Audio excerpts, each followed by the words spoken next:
This world is broken.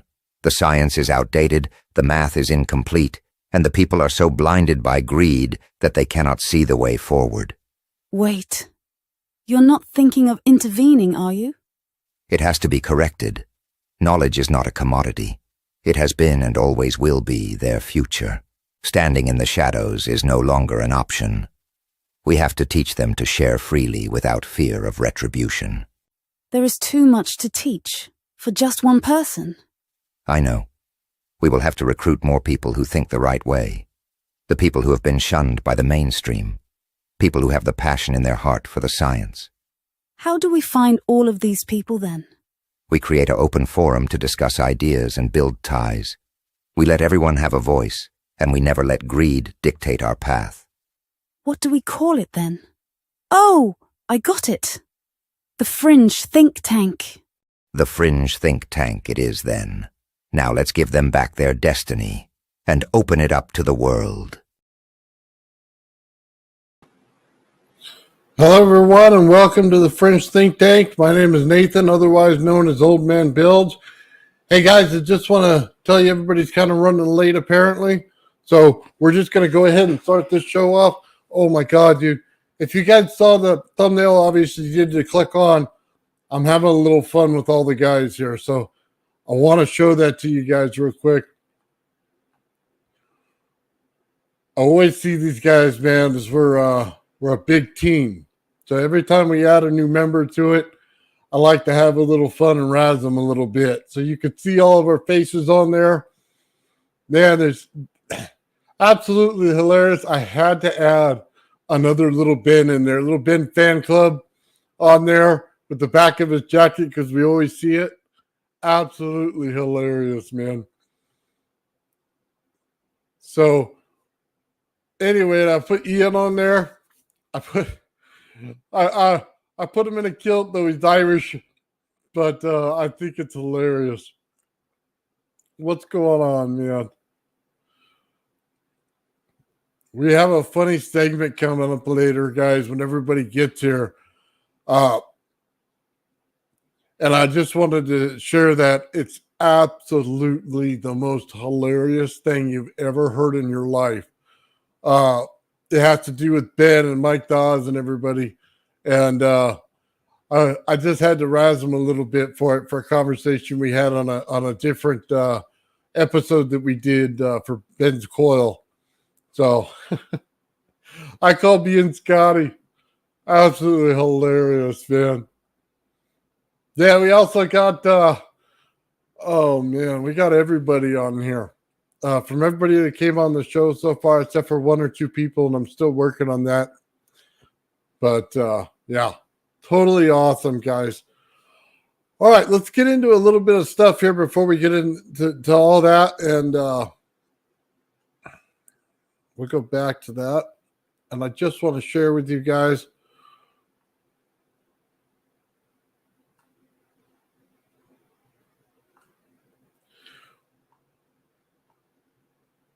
We are going to talk some coils here since we're waiting for everybody. And I wanted to show this right here. So, yeah, Ian, we got you in there, man. It's absolutely hilarious. Mike, we got you too.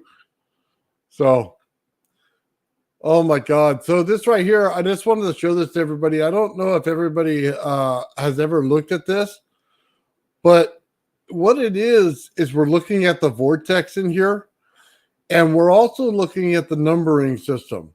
So when you start talking about different fractals of something, this is the numbering system that you're going to get to. Now, what it's showing in this is that we're going to have both turns. We're going to have the turn that goes to the left and the turn that goes to the right. That's actually the vortex on the top and bottom. They have it listed in here as just the golden ratio, and they're trying to show that, but that's when you build one of these coils, the vortex that you're going to get on both.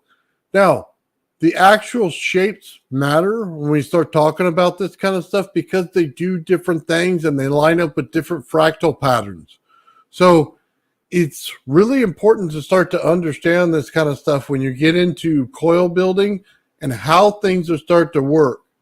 So I just wanted to show you this, and this is just composites and prime numbers. It says Tesla, but this is more of everybody who's ever done a coil in the math and stuff. All right, so let's see. Bring back your CRTV and put the coil on it yet. You know, I'm going to tell you that CRT TV is sitting right here, and I have to pull the flyback out of it. I think I blew the MOSFET on it because it was sparking it off and having a little fun on Friday. But we'll get that replaced and we'll keep it going. So let's go back to this. I just want to show some other stuff on this. This right here is probably one of the most important pages that you could ever figure out on this. And I just wanted to tell you guys a couple things. You see the shapes that everything comes in. And then you start to look at what Victor was talking about with the fractals. And when we look at what Ian was talking about with the 9s, but it's also the 11s. And this right here is like a total guide on what we're looking for when we build this stuff out. You'll start to see phi in there. You'll see a bunch of other stuff. You'll see the square root of things. And I just wanted to point out, when you look at the square root of 2, and then we figure out how many magnets are on my gravity flyer, there's 6. We also see a 6-sided pentagon, I believe it is, on there when we do it. But that's important. And then on the upper right, we always see the 369. Some of the times, guys, we have to start seeing this stuff dimensionally. So it looks like a circle with all this stuff on there. But just what happens if this was a ball or a sphere instead of a circle? What are the shapes doing then? How do they interact then? I think some of this has to be explored a little more, because some of the shapes don't make a lot of sense until you start adding dimensions to it. It's like when they start talking about space-time, and all they do is put out this blanket and they put this ball on it, and they want you to think it's space-time that way. Well, space-time is dimensional. It is not 2D. It's not 3D. It's like 4D. There's so much more dimension that goes into a space-time actual equation than it just this little flat thing and this ball to come on. It's completely the wrong understanding of space-time, at least in my opinion. So let's see. Square root of 1, magnetic field consolidation, coil geometries. That's right. This is what a lot of people are using when we start building the coil. We have triangles, we have squares, we have octagons, we have different things that go into these things. This is why. When you want to know why, this is why, because the fractals match up. It also starts to match up when you start talking about tones and octaves. All of it's in there. You'll notice it says major and minor on there. So let me zoom in on this a little bit. And you'll start to see the different things here. Like it'll say perfect fourth, diminished fifth, perfect fifth, things like that. You want to know why they're in there? That's it. That's your understanding. If you can take this and build it into coil building, then you really do have something special. So, all right. Let's take a look at another one here. Get out of this one. This also goes in the tones right here with the musical, in which frequencies you're actually in and where you're going to get them. This one I love right here. It kind of goes to what we were talking about the other day. If you build a spacecraft, where's everything going to be? You can see in the top image right here, we actually have the vortexes. And in the bottom, you have the field. So this would be your static field or building field or ether field that's coming through. As you can see, it's going to condense in the center. And on the outside, it's going to keep growing on the outside. There's going to be multiple fields being generated. And then as it works that way and comes back down and around like this, you're going to create the upper and lower vortex, just like it shows in the picture here.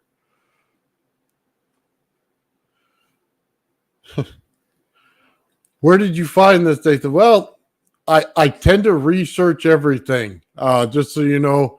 And I'll actually send you a copy of it because you're gonna love it, man. It just ties in everything, but it's more to the conversations that we have on the Fringe think tank that you start getting this kind of stuff, that you start to understand why they make sense. Now, on average, if I just simply showed you that and I didn't have everything on here and people talking about it, it would be very hard to understand it. But since we did, and we had Victor explain it, and Gerald was explaining it, and Ian was talking about the music part of it, now it all makes perfect sense of where we are. Ian, I took a screenshot already. Yeah, I figured you probably would. I don't know what kind of insulation is using. I'd like to probably know that as well. Insulated irons, steel instead, much higher permeability. Yeah, I'd watch the permeability on some of this stuff, guys. It may be permeable, but it doesn't mean that you want the field in that thing. For a saturation level, absolutely. If you're trying to saturate something between two fields, that might work out really well for you. Let's see what else we got in here while we're waiting for everybody. This right here, if you can imagine the center part is the coil. Now start to understand the geometries that are playing out. You think they're just on the coil, but that's not how they work. You're getting geometry in another dimension now. Now you're starting to understand why they're starting to vortex. Every geometry plays out with different dimensions. They all do this. So you can't just see the coil as, hey, I got a 2D coil here. I actually have much, much more going on. This is some of the things that you're going to have to picture in your head while you're building that coil. What's the dimensional going to be in the third dimension of this coil? Because we understand what they are on the coil, and you can direct your little lines and say, okay, this is where it's going, this way, this way, this way, right? But what happens when it pops to a 3D? So take all the curved lines or anything that comes out of it, and those are the energy fields that come out of it. Now, it's also the frequencies that come out of it. That's the crazy thing here. When you start looking at things that are curved on the inside, on the flat part of a coil, when you start looking at a mandala, just understand you're looking at the frequency pattern. When you start seeing it in different dimensions, you're looking at exactly how the coil is building energy around it. But then when you look at the geometry of the coil, you can see how to physically put it together. This is all one thing, guys. It's all pretty much a unified area of understanding when you do this stuff. So I hope this helps people out there in coil buildings, and you can start to understand it on a level that you probably should understand it on, because there's so much more here. All right, let's take a look at another one. See what else we got in here. So this goes to a fractal. I'll wait till Victor gets here. This goes to a different one as well. This one right here is what Ian was looking at right here. They say it's a Planck scale, but it's also a music scale. So that was interesting. This right here, let me just tell you, there's more information in here than you probably knew right away. So let's just describe it. So this is in 2 dimensions, and we know what it is and how thick it is. But what happens when I tell you you have to look at it as a sphere, a ball? What happens then? It starts to change the understanding you have. Now, there's another piece in this, and it's kind of cut out a little bit. But go with me here. If this thing's a sphere, then you see it like the Earth. If you see the outer layer is the one we're standing on, and the inner layer, right at the bottom, you see the roots growing down from it. Then you see buildings again. Doesn't make a whole lot of sense. Why do you have buildings there? Well, maybe there's an inner layer. Maybe there's an inner earth that we're just not seeing right away. What if I turned this into a bigger sphere and just told you, hey, not only that, you're going to have energy that's propagating on the inside just like it does on the outer field. Then what you ask, well, where does it all start? Well, it all starts in the center. If the center is a resonance chamber, they're trying to describe the resonance frequencies coming out of the chamber. If it's square in the chamber, you're going to get one frequency. If it's round in the chamber, you're going to get another frequency. So if you could see the center of the earth as a resonance chamber, this makes all the sense in the world. They have a legend that goes back in the Maya, and they talk about the caves that we were all created in. But what if they were just saying that the caves resonate? What if they told you the center of the earth was actually resonating? Maybe that's all it is. Maybe that's all that we need to understand. We can see the bottom that it opens up, so we know it has a south pole. We see the top open up, we know it's a north pole. Notice that there's something at the north pole there. Is there a civilization that you can go into inner earth from the north pole? Is that what they're telling us here? Maybe they're just trying to tell you, hey, this has microwaves coming out of it or frequency coming out of it. Guys, there's a whole lot more to this ancient stuff that when we really look at on the surface and realize, because we do not see things in the correct dimension. Once you start to see things in the correct dimension, then things start to really make sense to what you're doing. So please understand that when we look at all this stuff, try to look at everything you see as a dimension and see if it works out. This is a sphere. If I had it in 3D as a sphere, it would completely change your whole understanding of what this is.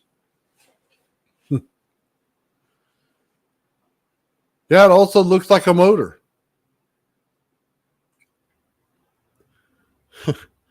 There's so much more here. That's what I love about these things. You could just see everything in it. Let's go back the other way and let's take a look at this. This right here.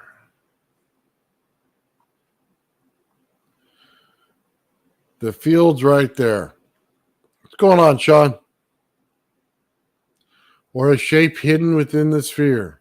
It's a sphere within a sphere. So let me just tell you a little bit about this, guys.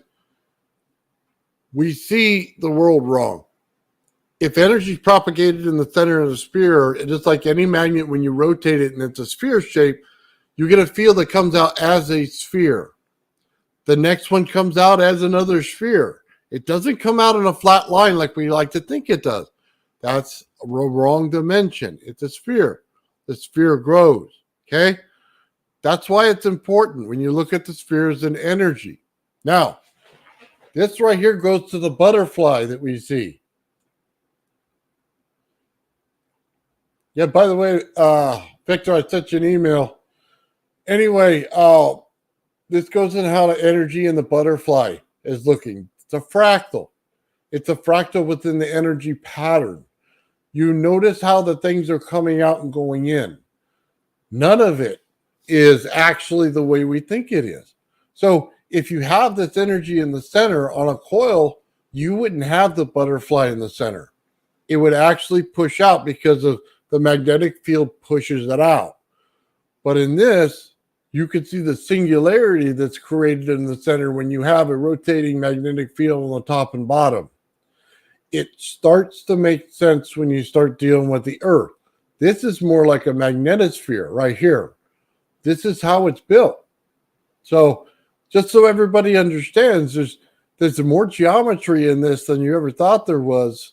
And it comes out in different ways. Fractals tie right into the geometry, and you start to get the right thing. Yeah, the graphic is awesome. There's some pretty good ones that I pulled out. Ian's got to take off.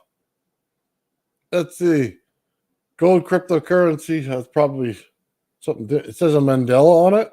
Maya Mandela. Nice. Money of all forms. Nice. Ian flies helicopters. Yep. Let's see. UFO politics is great to see in motion. Yes, it is. So, anyway, I just want everybody to see this so you can start seeing the pattern. I know I try to describe it with my hands and I do a poor job of it. So, this right here should help everybody start to see things as I start to see them, as everybody who's on this starts to see them. So, it's really cool. Let's see what else we got here.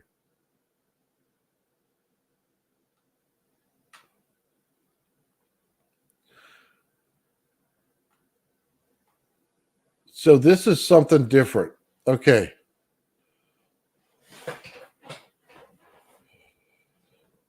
This right here is the energy above and the energy below. We all know trees grow up, but you realize there's a root system, but it also means they grow down. And this has to do with where we're standing on the earth. We're on a dielectric plane, or we're on not the dielectric plane. Maybe it's better to say that we're on a charged field in between two dielectric planes. That might be a better way of saying it. We're basically the flat part in the capacitor. We're the dividing line. And everything that we do in growth shows that, whether it be in trees or anything else, as it grows up, it also grows down. So it's telling about the surface of the earth. We're actually in that field. So we're on the charged part of a plate. If you see an anode up here and a cathode down here, and then a charged plate in the center, we're on that charged plate. We have frequency on our plate. But the space between that plate and the top, between the anode right there, is giving us the dielectric field right there. And in a dielectric field, when you saturate the center plate, what do you get? You get pull from the top to the bottom, which we can explain as gravity. And that's pretty much your answer there, guys. Just like trees grow, we know they do because we understand that what gravity is. It is the field in between a charged area, okay, which you can call your anode, and then then you get the dielectric, then you get a saturated field in there. It is no different than a high voltage line, guys. And the energies are just different because out of the earth, we're getting cold energy and implosion instead of the high voltage line. Okay, the high voltage line may still be cold energy. As a matter of fact, I think it is. But most people think of it as an explosion. We're looking at it as a implosion, and it's creating the ether on the inside that's pulling everything. So I just wanted to share that. It's really cool to understand it in a different way than everybody else does. I know there's people out there that explain this thing in a different way, but I think this is the best way to understand it, because when you start to get into Tesla and how he created his third energy and how he stuck the spike right down the center of his Tesla coil and how it went into the earth with the water and it charged it up. And then remember, the water is going to take on the charge, but the area underneath the water is going to be the grounding. So that's where the ground is. It just has a billion spots where it can ground because the water is everywhere. So the energy is going to transfer through frequency through the whole earth. So you can go miles out and put a light bulb in the ground if you tap it with the center rod going through the Tesla coil down to the ground. All you have to do is make sure you connect the water in the water table.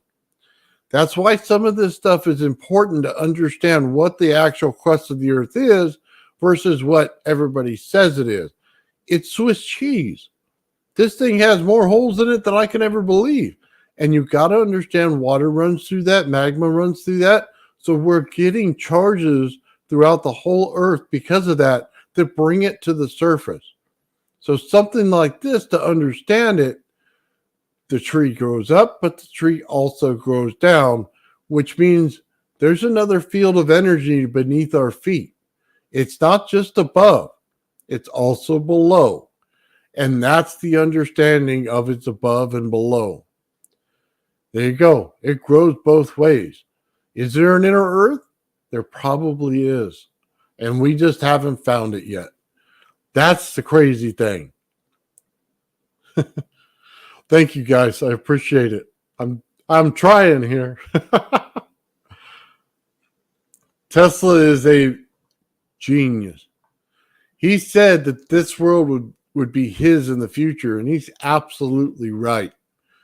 He is probably the greatest inventor, to me anyway, maybe not to everybody else, but if you really start to reproduce what he did, then yeah, it is. He is the greatest. So this one right here, let's take a look at this. This is another understanding, okay, of coil building. And it goes again, major thirds. What is it? I can tell you that the first one, the second one, let's see. Oh, the third, the fourth, and the fifth are all in the mandala that I broke down. The only one that's not in there is the last one. And that's where I would say that you could put a wire down the center and pull the energy from. That's what that is. However, all the rest of them are in your coil when you build it from a mandala. And it's as simple as it gets. This is one of the answers here. Every single one of them creates a shape on the inside, and on the outside, they look different. But the shapes on the inside is what you're looking at. And they also tell you whether they're in the right tone, what they are, what you're looking for. So connect this stuff, man. It all makes the biggest difference in the world.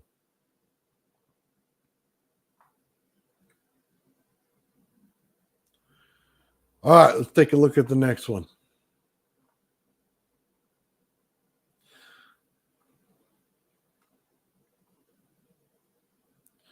The magic of 432. This is interesting, guys. That shape right there is a very, very unique shape. Okay. When you build it into a coil, it's one of the ones you wouldn't ever think about, but it's there and you build it. It makes certain dimensions that you have to follow. I always say, stay out of the circle. When you stay out of the circle, you're going to find that shape. It's really interesting. But it also tells you about the fractal of infinity. It tells you a lot of different things in there. And I'll let you guys take a look at it and see how it divides out and works out into the fractals. But this is really interesting.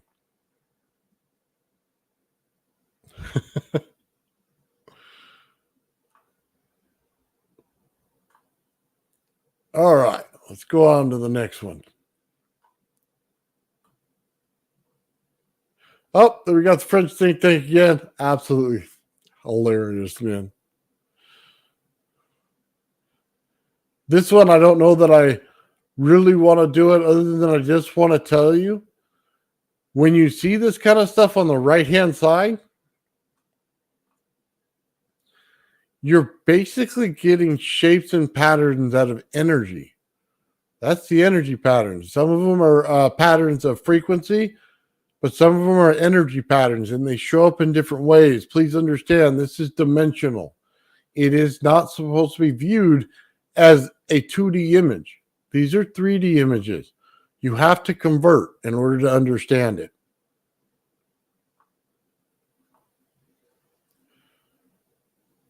This one's cool. It's like a mandala in there, and you can start to see the patterns in it. So let me just blow this up a little bit more. You see the center there? We're definitely getting a mandala pattern. You can see the circle. Like I said, each layer stay out of the circle. If there's a mandala and it shows you that there's circular layers to it, make sure that your pattern matches outside the circle. One of the biggest understandings of this is to follow that simple teaching. Stay out of the circle on that layer. On the next layer, stay out of the next circle. You'll be able to build a pattern. It'll also tell you which layer comes first. You always build the smallest one first and then go to the biggest. That's a pretty simple rule, isn't it?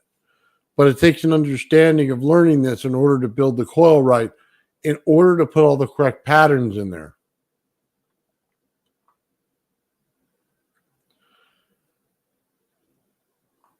Yeah, you can make an app out of it. And it's not as always as easy as you think it is to make the app, but I'm sure somebody out there would be able to do it better than I do. I know that I put it on Fusion 360 and it would show what's going on in it. So as you build it, so you don't have to waste the wire yet, so that you can build it out first. So yeah, we're all getting it there. You know, it's going to take time, guys. Some of it's just repeating it, but then having other people saying it so that we can all start to understand this correctly. Because it takes every little piece of the puzzle to get there. Every time that you want to get a little bit, you just have to be patient. Somebody else will bring it up, and then they'll start to trigger in your mind. Then you'll get the overall view of it. So comment chat would be good. Discord, I believe. Yeah. I know a lot of people want to have it on Discord. So we may look into that.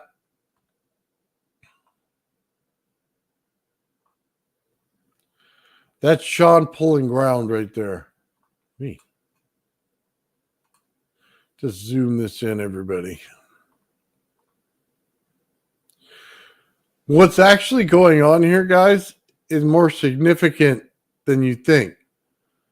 If you have a Tesla coil and it's putting up energy into the air, but your ground wire is what? A foot away from it, and you're pulling energy from it?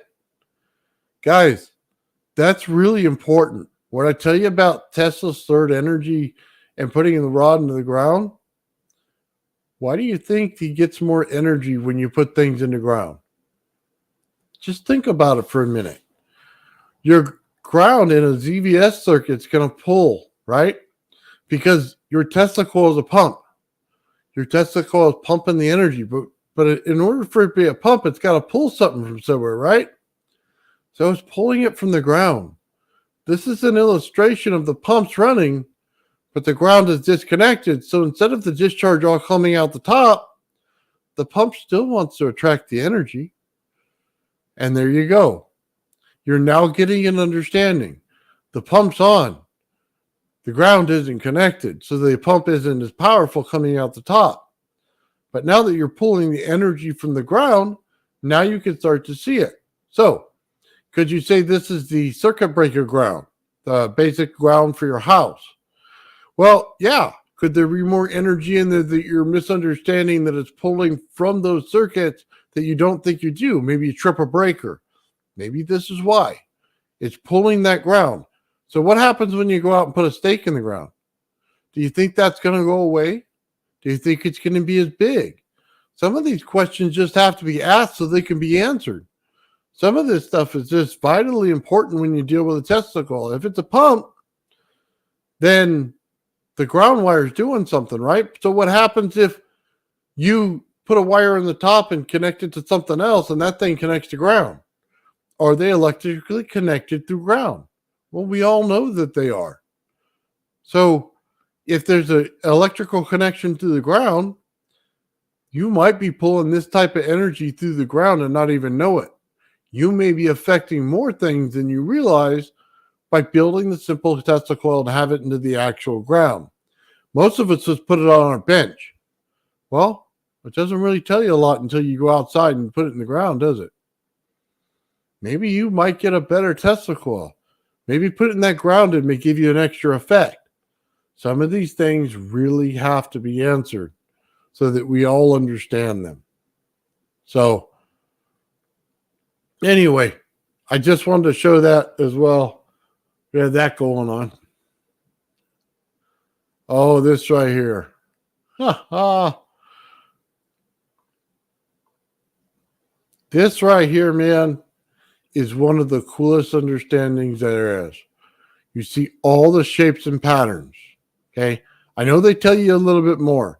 There is one pattern in here that is off the wall, and I'm trying to see if it's in this one or the next one. But it shows up in coil building, and you'll have to understand. I believe we saw it. No, it's there. I see it. It's one of the most unknown patterns and the confusing patterns, but it's absolutely necessary. I'll leave it up to you guys to figure out which one it is. But these are the patterns that you put into coils right here. So it's a bigger understanding. It shows you exactly which one. So you could start building a coil and go, okay, which pattern do I want to put into it? You're obviously going to have to know which layer goes where. But again, follow the rule. The center hole rule. Does it cover the center hole? If you draw a bunch of circles, which one is it covering? Okay. Is it a mandala that you're following? Is it something else? Is there just patterns and shapes you want to put together? Which one goes on the bottom? Which one goes on the top? It's based on the size of the hole in the center. So when you start building these coils and stuff like that, this goes directly to something, a little bit different, but it's a true understanding of how this thing works. So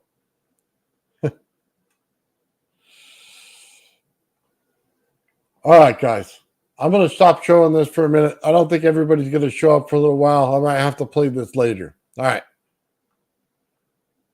I did a little spoof on everybody, okay? But that was the picture I showed you guys earlier. Now, if we have a little fun and everybody showed up here, I have to show this, all right? And it has to do with the conversation that happened on when Ben did his coil building, and Mike was helping him out building it. Now, I changed it a little bit, made it into a little Star Trek episode. Guys, I truly hope you enjoy this because I laughed my butt off listening to this. Here we go. Mike, this is the captain speaking. Have you and Ben been able to fix this? Is the captain. Mike, this is the captain speaking. Have you and Ben been able to fix the transporter yet? That's what I'm saying. I can explain to you very simply how to verify if that ground, the third prong at the bottom, the circle hole. I think it's 3 prongs, right? 3 holes. You're in Canada? I don't know. No. It's 3 holes. Yeah, it should be. So you have the ground. The third hole is the ground. So you could test that ground by. You have the 2 other holes. Are they the same size or is one bigger?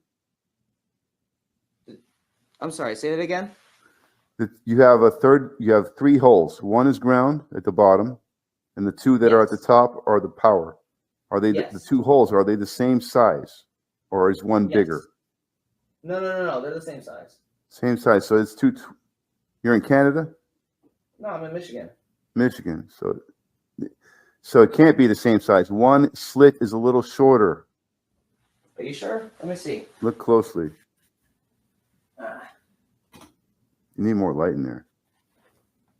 Oh, yeah, you're right. I'm sorry, Mike. Did you say you had the transporter fixed? Put the voltmeter on AC 120 volt setting. Put 1 prong in the ground and the other prong in the smaller hole. That's your hot line. And if you get 120 volts, that ground is working good. If you don't, if you get less than 120 volts, like 90 or 80, your ground is probably no good on that plug. That could cause a lot of issues for the circuit too, by the way. Well, the problem is this only goes up to 10 amps and then it blows. No, you don't need amps. You just need 120 volts is what it should read. Okay. As long as it doesn't blow my fuse. Put it on volts, not amps, volts. 120 AC volts. This should be good to 250 volts, so we should be okay. Hey, Gerald, come here and listen to this. I can't tell if they're fixing the transporter or not. Right. So now put 1 prong in the ground, the other prong in the smaller hole, not the bigger one. Does it matter which one is which? That's a tough question. It kind of does matter. But anyway.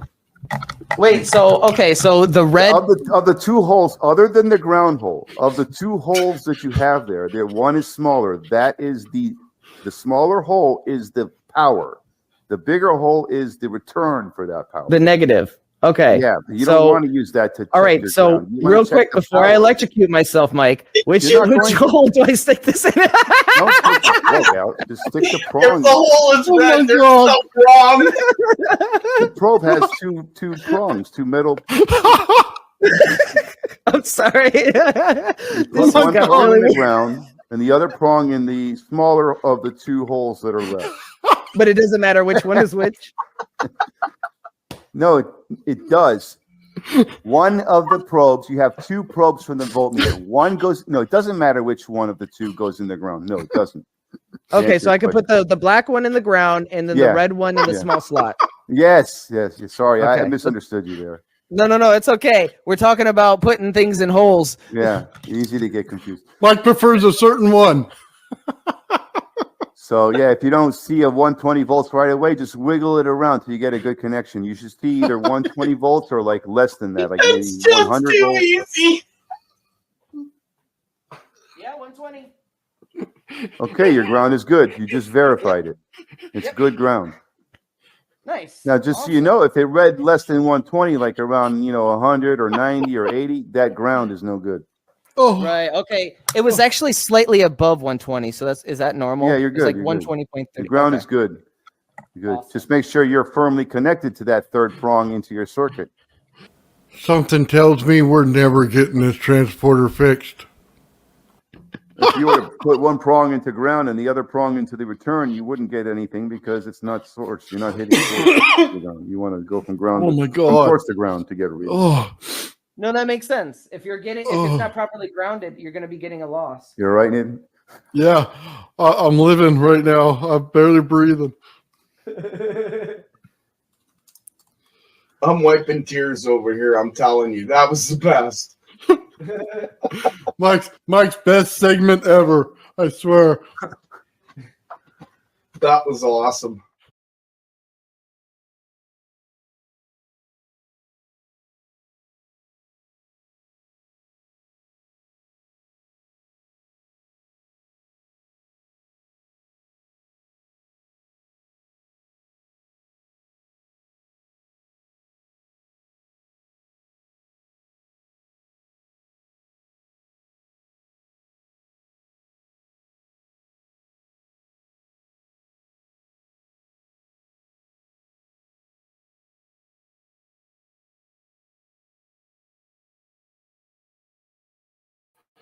Oh, sorry about that, guys. I'm muted. Oh, I was trying to hold back my tears in the background from laughing at this thing, man. Oh, just absolutely brilliant. Oh. Oh. Yeah, I'm gonna have to play that a little bit later, man. It was too good. It was way too good not to have a little bit of spoof on it, man. Mike, I love you, man. That was an absolutely brilliant. Oh, God. The funny thing is you know what? He was being serious the whole time. And he was just trying to help Ben with the ground wire.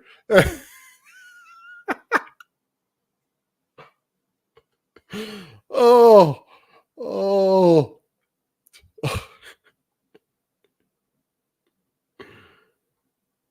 I'm sorry, guys, for not talking. I'm just trying to get in all the comments here that are coming in from you guys. I keep putting it in the wrong hole.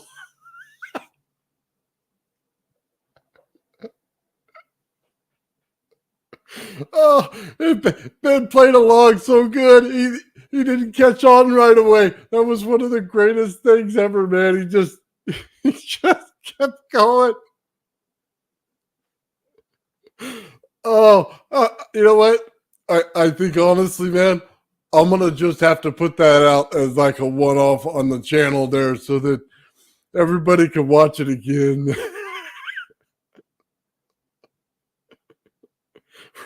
Wrong probe. Oh my! Geez. That's so awesome.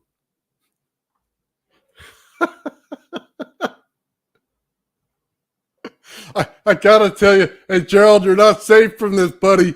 I got the whole conversation with you and Ian, man. You guys are getting a little spoof next, man.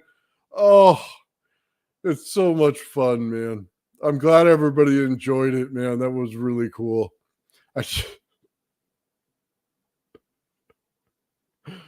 Oh, God.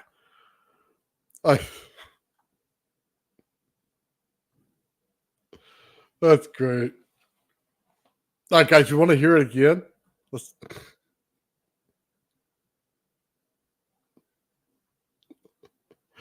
Oh, man. What a conversation. What did you miss? All right, here we go. Let's just do it one more time, Mike, guys. this is the captain speaking. Have you and Ben been able to fix the transporter yet? That's what I'm saying. I can explain to you very simply how to verify if that ground, the third prong at the bottom, the circle hole. I think it's 3 prongs, right? 3 holes. You're in Canada? I don't know. No.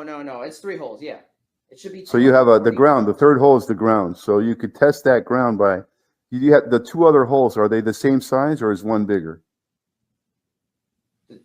I'm sorry. Say that again. You have 3 holes. One is ground at the bottom, and the 2 that are at the top are the power. Are they the 2 holes? Are they the same size, or is one bigger? No. They're the same size. Same size. So it's 2. You're in Canada? No, I'm in Michigan. Michigan. So it can't be the same size. One slit is a little shorter. Are you sure? Let me see. Look closely. You need more light in there. Oh yeah, you're right. I'm sorry, Mike. Did you say you had the transporter fixed? Put the voltmeter on AC 120 volt setting. Put one prong in the ground and the other prong in the smaller hole. That's your hot line. And if you get 120 volts, that ground is working good. If you don't, if you get less than 120 volts, like 90 or 80, your ground is probably no good on that plug. That could cause a lot of issues for the circuit too, by the way. Well, the problem is this only goes up to 10 amps and then it blows. No, you don't need amps. You just need 120 volts is what it should read. Okay. As long as it doesn't blow my fuse. Put it on volts, not amps, volts. 120 AC volts. This should be good to 250 volts, so we should be okay. Hey, Gerald, come here and listen to this. I can't tell if they're fixing the transporter or not. Right. So now put one prong in the ground, the other prong in the smaller hole, not the bigger one. Does it matter which one is which? That's a tough question. It kind of does matter. But anyway. Wait, so the red of the 2 holes, other than the ground hole, of the 2 holes that you have there one is smaller. That is the smaller hole is the power. The bigger hole is the return for that power. The negative. Okay. Yeah, you don't want to use that to. All right. So real quick before I electrocute myself, Mike, which hole do I stick this in? Don't stick the plug out. Just stick the prong. If the hole is red, there's something wrong. The probe has two prongs, 2 metal. I'm sorry. Put one prong in the ground and the other prong in the smaller of the 2 holes that are left. But it doesn't matter which one is which. No, it does. One of the probes, you have 2 probes from the voltmeter. One goes, no, it doesn't matter which one of the 2 goes in the ground. No, it doesn't. Okay, so I can put the black one in the ground and then the red one in the small slot. Yes. Sorry, Okay. I misunderstood you there. No, it's okay. We're talking about putting things in holes. Yeah, easy to get confused. Mike prefers a certain one. So yeah, if you don't see a 120 volts right away, just wiggle it around till you get a good connection. You should see either 120 volts or like less than that, like maybe 100 volts. Easy. Yeah, 120. Okay, your ground is good. You just verified it. It's good ground. Nice. Now, just so you know, if it read less than 120, like around 100 or 90 or 80, that ground is no good. Oh, Right. Okay. It was actually slightly above 120. So is that normal? Yeah, you're good. It's like 120.30. The ground is good. Good. Awesome. Just make sure you're firmly connected to that third prong into your circuit. Something tells me we're never getting this transporter fixed.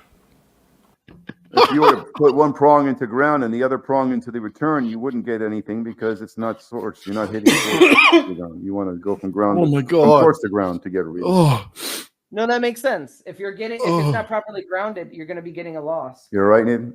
yeah. I'm living right now. I'm barely breathing.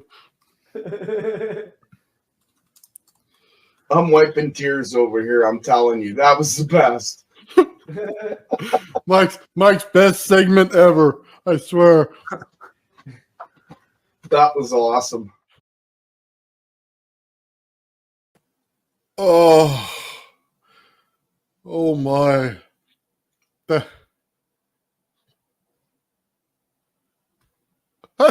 How do you not laugh at that? Oh my God. Oh, it's gonna take me a minute to get something serious, man. Oh, that is the best segment ever that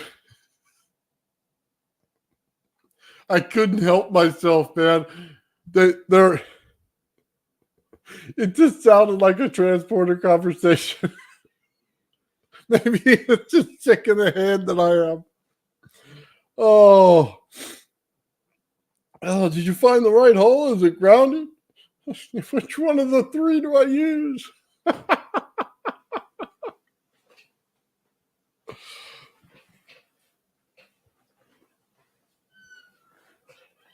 Oh man, sorry about that, guys. Oh, all right. Where do we even start again? Oh, that's right. It was priceless. Oh, wow, man. We're like an hour into the show and nobody's showing up, man. That's so funny. Oh, what happened to Ben? Oh, Gerald, you're coming in, man. Oh, yeah. I definitely okay, guys. I'll put that on the channel, man. It's you're gonna have to watch it a couple times. I'll send it to Mike and Ben as well, and Gerald, so you guys can put it on there. Oh, it's just too good. Yeah, we know, Mike, you're being 100% serious, man. That was the best part of it.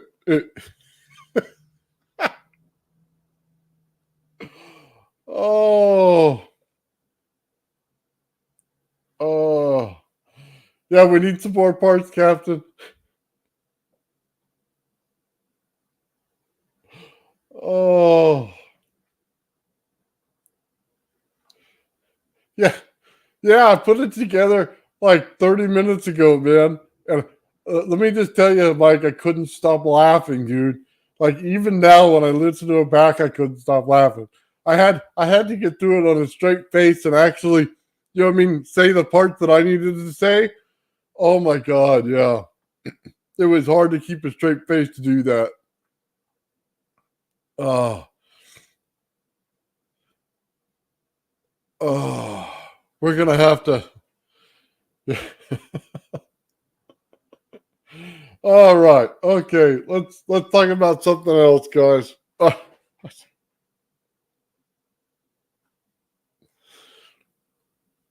all right. We'll get back to that one. Let me share my screen again. Okay.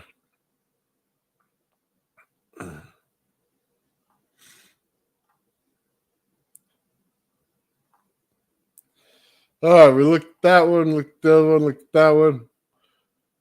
Okay.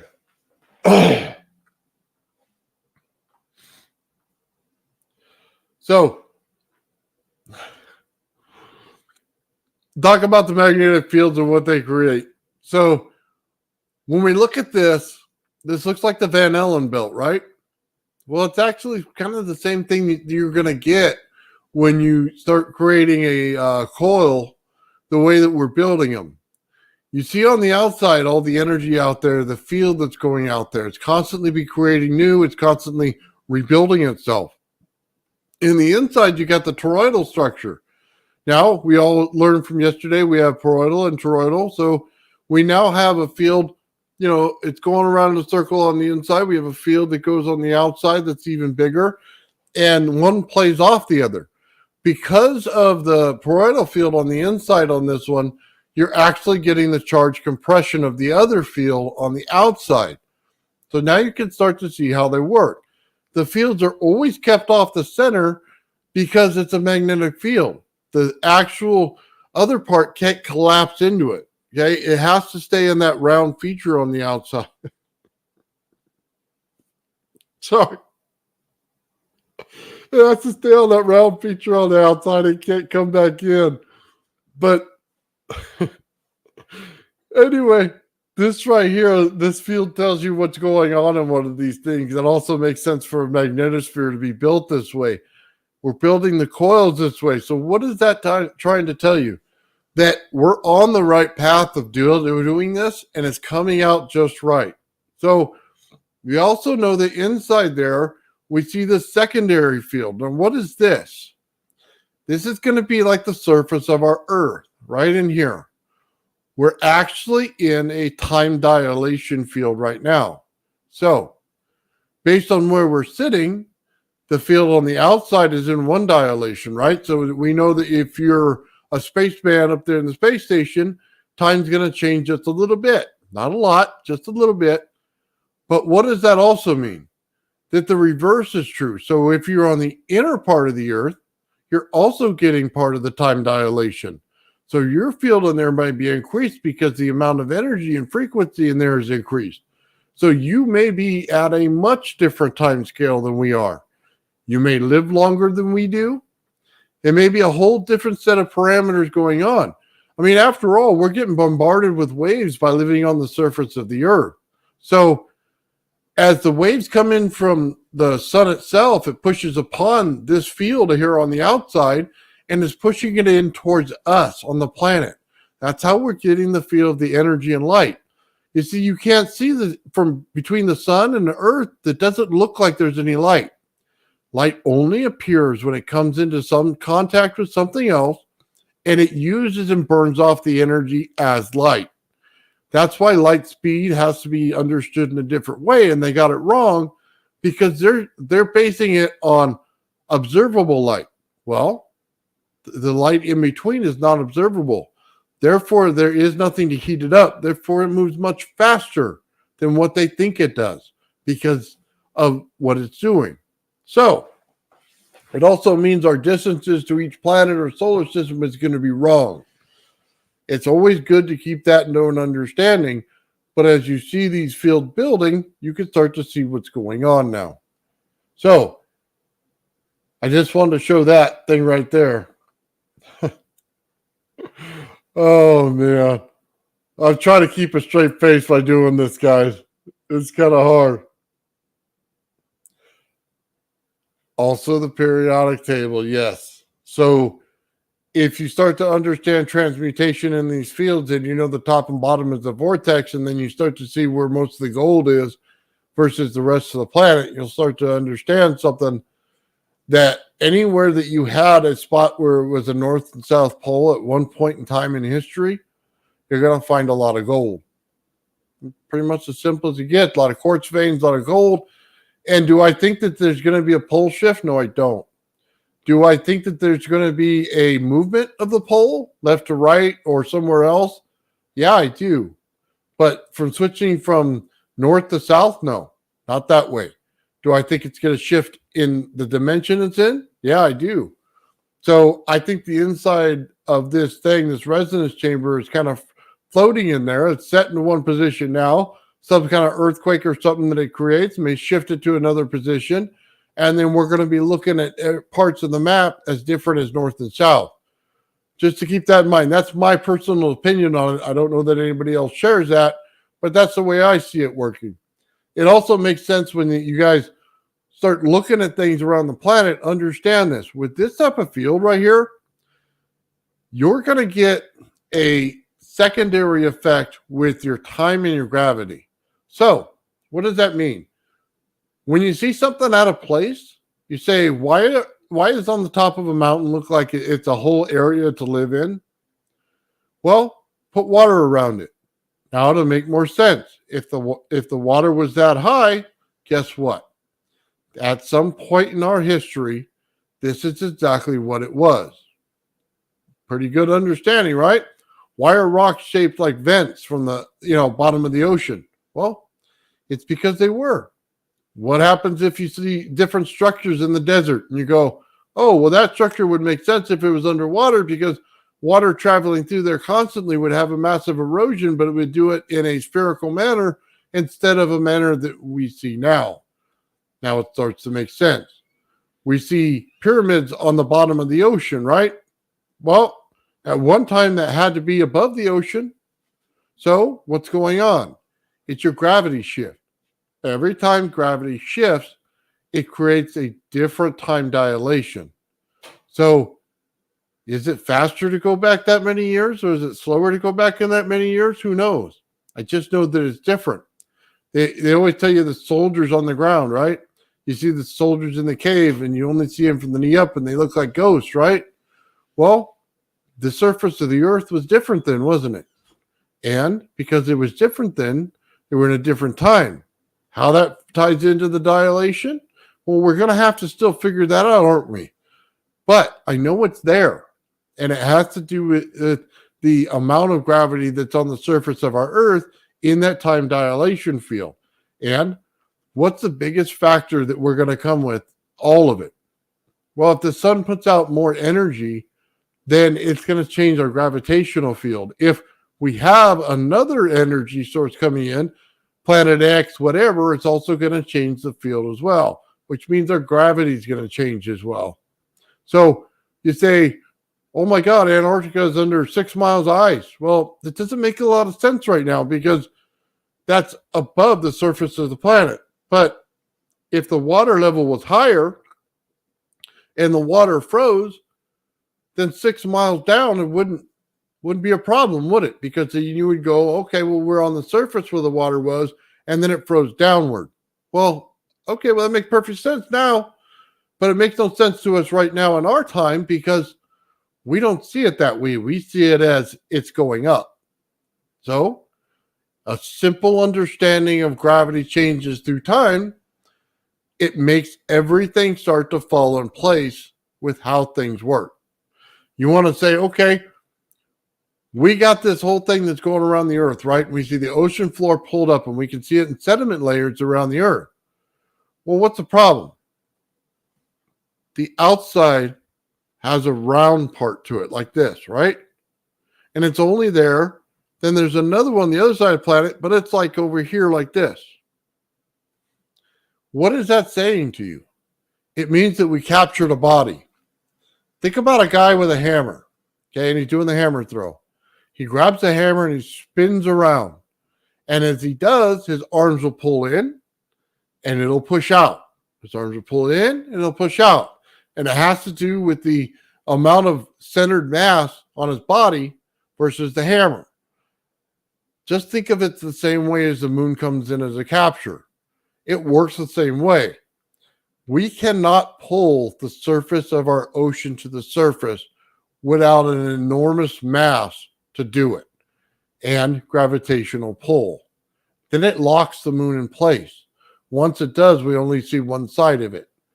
It makes more sense than if it built as two bodies born from one body, right? Or some mass coming together. I don't think that it did. I think we captured that moon. It could be that it was put in place and it's hollow. Who knows? Okay. All I know is there's a capture effect that's shown on the Earth's surface if you can take it from what it actually is. And how many millions of years ago was that? You know what I mean? Back when the dinosaurs died kind of age? Yeah. There's a giant understanding here missing. But putting the pieces in the puzzle that actually makes sense in a physics way, now it starts to make sense. All those things are known. We can calculate those things now. Okay? What can we also calculate? If our Van Allen belt goes out so far, right? All we have to do is take in geometry a sphere calculation and then reduce it. What is each field's distance going backwards? For this one, we know that goes out. Now go backwards. Calculate that distance of that one. When you get down to the Earth, where does that mean the spheres go? You'll find that it goes to right where our ozone layer is, and then right under our feet somewhere. Geometry tells you the answer there, guys. You just have to calculate the size of the sphere and know exactly how much it's coming back, and then you'll have your answers. So anyway, and by the way, if you capture a moon, let me just say this to everybody out there who wants to talk about a big asteroid. What the heck do you think's falling on the Earth when you capture something that size? I mean, obviously, it had to come from somewhere, and it had to fall into our Earth. So yeah, it would be a meteor shower everywhere with all kinds of different things. Okay, something exploded somewhere in our solar system, and we got all of it. Okay, and I don't think it was just one. It shows that it would have been pockmarked all over the entire world. And it would make sense if you had some kind of a body like that in the solar system, it'll knock something loose. Well, that's a perfect explanation for me. So what does that tell you about Mars? Maybe we just need to take those two little junky moons and make it into one big moon. Maybe then it'll self-correct. Maybe then you'll get tidal force and you'll be able to pull the water that's inside the planet out. For those of you who don't know, inside the planet, there's a lot more mass of water than there is on the surface of the planet. So as gravity hits more and more intense, it sucks back in more into the planet. But as gravity releases itself and goes further out, we get more water that comes up to the surface of the planet. So for those out there who think that, oh my God, we're going to melt the ice, and the ice is the biggest factor in flooding, that is the wrong way to think. The water's under the surface of where we know the surface to be, and it'll come up all at once if our gravity changes at once. So we have more to worry about than a little bit of ice chipping off and falling into the ocean. So, all right, let's take a look at another one, see what else we got here. Yeah, we've all seen this one. We've pretty much just covered this with the other one. We all know where everything is, what we're looking at creating. And by the way, if there's a toroidal structure, it would be all the difference in where the equator is, because it's basically telling you where lava flows at. That's it. It's telling you where the lava flow is and all the heat and energy is coming in there, and then you're going to get a magnetic field around lava. We all see it when you see basalt. Basalt is the product of lava when it dries. So there you go. I mean, it pretty much tells you what you need to know about how things are created here. We just have to stop thinking in the matter of wire and coils and things like that and start thinking back, how does the earth work? What are the products that are in the earth? What are the metals that are in the earth? How magnetic are they? Then you start to understand a little bit different.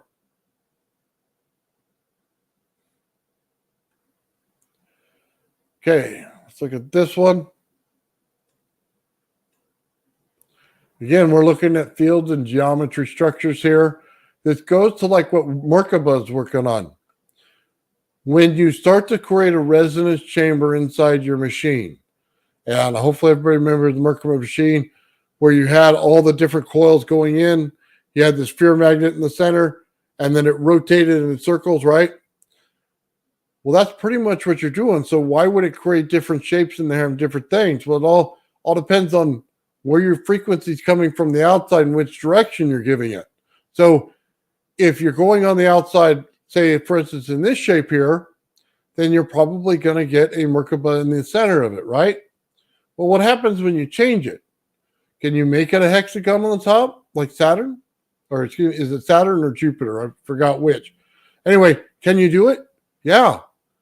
So what happens when you start doing that and you start making this thing a frequency chamber now? Well, you start to get different things that appear. What do you want to appear? What structure are you looking for?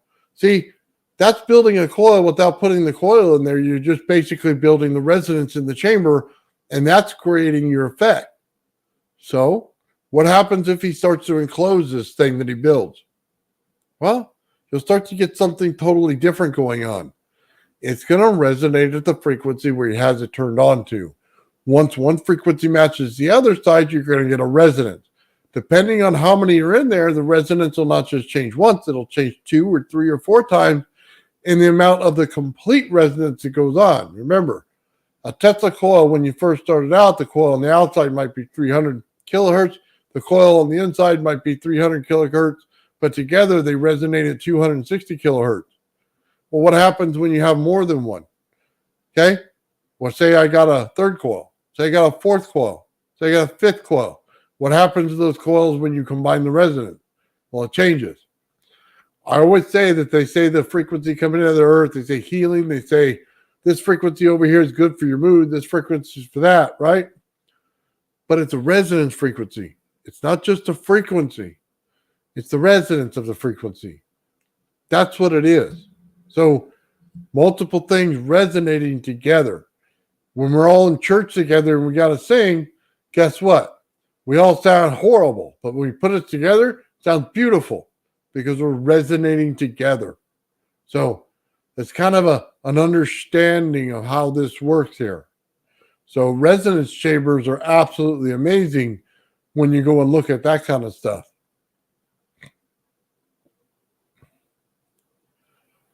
Okay. So I'll take a look at the next one here. Let's see. We got more geometry shapes here. So it tells you a little bit about some of the geometries and what they're actually there for. Understanding, wisdom, okay, mercy. This is more of a teaching type of thing in different religions and stuff when you get to this. So if you're going to make something out of a mandala, you should probably read this. It might be important to why they put it in there. Now, could it have a second meaning? Oh, yeah, it could, and it does. But this is one of the other meanings that they have for it. So, yeah, it's really some understanding here, guys. Sorry I haven't been in the chat. I'm kind of running solo here, guys. So, I can't put everything up. Right on, brother. Thanks for joining. You know, hopefully you saw the earlier funny part, man. It was great. So, all right. Girl, what's up, brother? Han Solo. That's good. You don't have any volume. Just kidding. Can you hear me now? Right on, guys. And actually, it'd be good to have Gerald's perspective on this. no, absolutely not. I don't do that. There's no volume, Gerald. Your mic's not working. They'll get it fixed, man.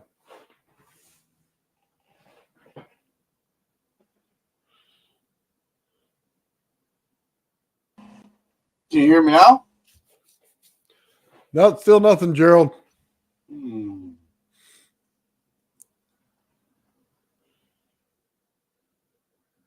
Yeah, we'll give them a minute to figure it out. Anyway, I just wanted to show you this, guys. So you look at the one that says HOD on it, right? We all recognize that as a square. But on the outside, there's a secondary coil. We all see it as it wraps around. Maybe there's a more of a meaning there than you think there is. Testing. They're not just showing it as the square. Commonly, we see it up at the top, okay, as just a square. But there's also a circle around it. Could it just be that they're saying that there's a border to build it? Well, how do they know I'm building a coil? You know what I mean? There must be something more to it than what they're telling us. How about now? So we see it when we get down to the other ones. We can start to see more and more and more outside field, right? Well, there's another meaning to everything. All these things, you know, they're not just a standard meaning to something. There's always something more that you have to understand about these things. You see dimensions come into this. You see the understandings that each religion believes in based on these sacred geometries. There's a reason for every single part of it. Some things you can go into, some things you can't. Some of them have to do with just well-being, okay? And that's what they're building them for. Just take these things, put them in 3D right there. Start to reimagine how these things work. Start to imagine them different in the fields that they create. Gerald, did you get volume? Can you hear me now? No? No, you can't hear me? Not yet. So you can't hear fuck! Oh, it's so kidding. great. I'll fix it. They're saying something. All right, so now How let's about go now? back in this just a little bit. Can you hear So me we now? see the coils, we understand this, we understand that we have a certain dimension in it. Now, let's do this a little bit differently. Maybe everybody else can hear and I can't. Is that what's going on? That'd be bad because I'm saying some shit right now. Oh, Gerald, they can hear you. That's my headset that's off. That's horrible. Dude, it just turned off because nobody's saying anything but me. Can you hear me now, guys? Yeah, everybody can hear. I think big mouth. We hear you, Joe. Bravo. Joe, I think everybody heard you the whole time. It was just my headset couldn't hear you. I'm sitting here swearing in the background, going, "What what's going on?" That's horrible. Sorry, guys. I I'm so apologize. sorry, man. I'm so sorry. It's Oh, my Nathan's God. fault. We blame it on Nathan this time. How about that? It's 100% my fault. Yeah. It's all So good. it wasn't until she said something that I understood it. Thank you. So yeah, my fault. Oh That's my funny. God. That's funny. We had a funny day. That freaking Star Trek, man, I was almost in tears. That was awesome, dude. That was the best. I told you I was going to do it. Yeah, you did. You did. Oh, Yeah. man. I want my spoof next. Come on. I love laughing at myself, man. That's the best. So bring it. Oh. So, Gerald, Yes. what do you think about these coil shapes and stuff like that? We're talking dimensionality, right? So as you build one of these dimensions out, what is the other side of it in dimensions that you might take out of it? Okay, I will say this. Let's see. 1, 2, 3, 4, 5, 6. There are 7 different templates in this picture that are in my quills. In just this one page? In just this one page, there is 7 of these sacred geometries that are in my coils. Not all in one coil, although there is one that it's debatable on. But, yep, I use pretty much all of this. And it's layers and inverted. When you're wrapping in 180 degree out of phase, it sometimes uses a completely different sacred geometry to match to the first that I used in the primary. It's kind of hard to explain because, like I said, some of the coils that I make aren't like just one type of a number sequence. It's like multiple number sequences in that one number sequence, and then I'll do the other prime, like that's the primary, then I'll do the secondary, and then it's slightly different so that the geometry of the whole coil comes out the way I want it. Does that make sense? Makes perfect sense. Okay. Okay. So yeah, this is awesome. So when you look at the outside here, there's a shape that's in the center, but there's a shape on the outside. Mm-hmm. Okay. So it matches what you're building in your coil when you say 180 out. There's going to be a coil built on the outside of it. Yeah. Yeah, but for the audience, that doesn't. I get what you mean by that. When you're wrapping these coils, your toroid forms by going on the inside of your circle, right? And then is that what you mean by it? Yeah. Yeah. So the outside will actually look like it's a separate coil or it's built into the coil right there. Yep. But it's how you're wrapping each layer with each design. Yeah, it forms as you're layering it and as you're wrapping it. It actually becomes that three-dimensional form after doing so many layers. So you won't even see it until the end. It's so cool. Yeah, that's where sacred geometry is. It's key. And if you know how to wind these coils properly, man, the shapes you come up with are amazing. Now there's like maybe 15 primary sacred geometrical shapes, but you can couple different shapes into one system and do less winds of one shape, more winds of another. And the way that you play with that forms different coils, and each coil will compress your field differently on your primary and your secondary, making your whole dynamic system the way you want it to be. So if you want your field to be an hourglass, you've got to form a pinch. So it'd be something like the last coil on the bottom left, like number 12. So that would form a type of pinch.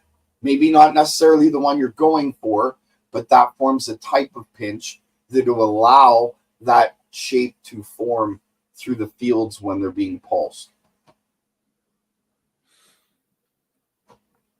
Okay. By the way, there's one in here that's absolutely insane. Unless you had a diagram, you would never know it's there. Unless you actually wound one of these. So, hey, I got a question for you because I don't want to go too into it because your thing, right? For a first-time coil builder, what would you suggest they do as just a simple thing? Say like 3-layer coil, something that they could test with. Is there any certain thing or anything you got in that realm?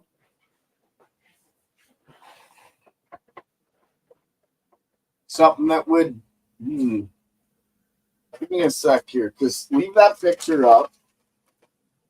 Let me look at something here.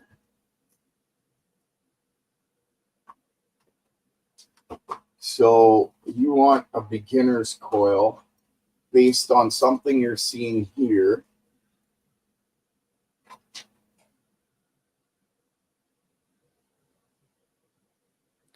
Yeah, I would do the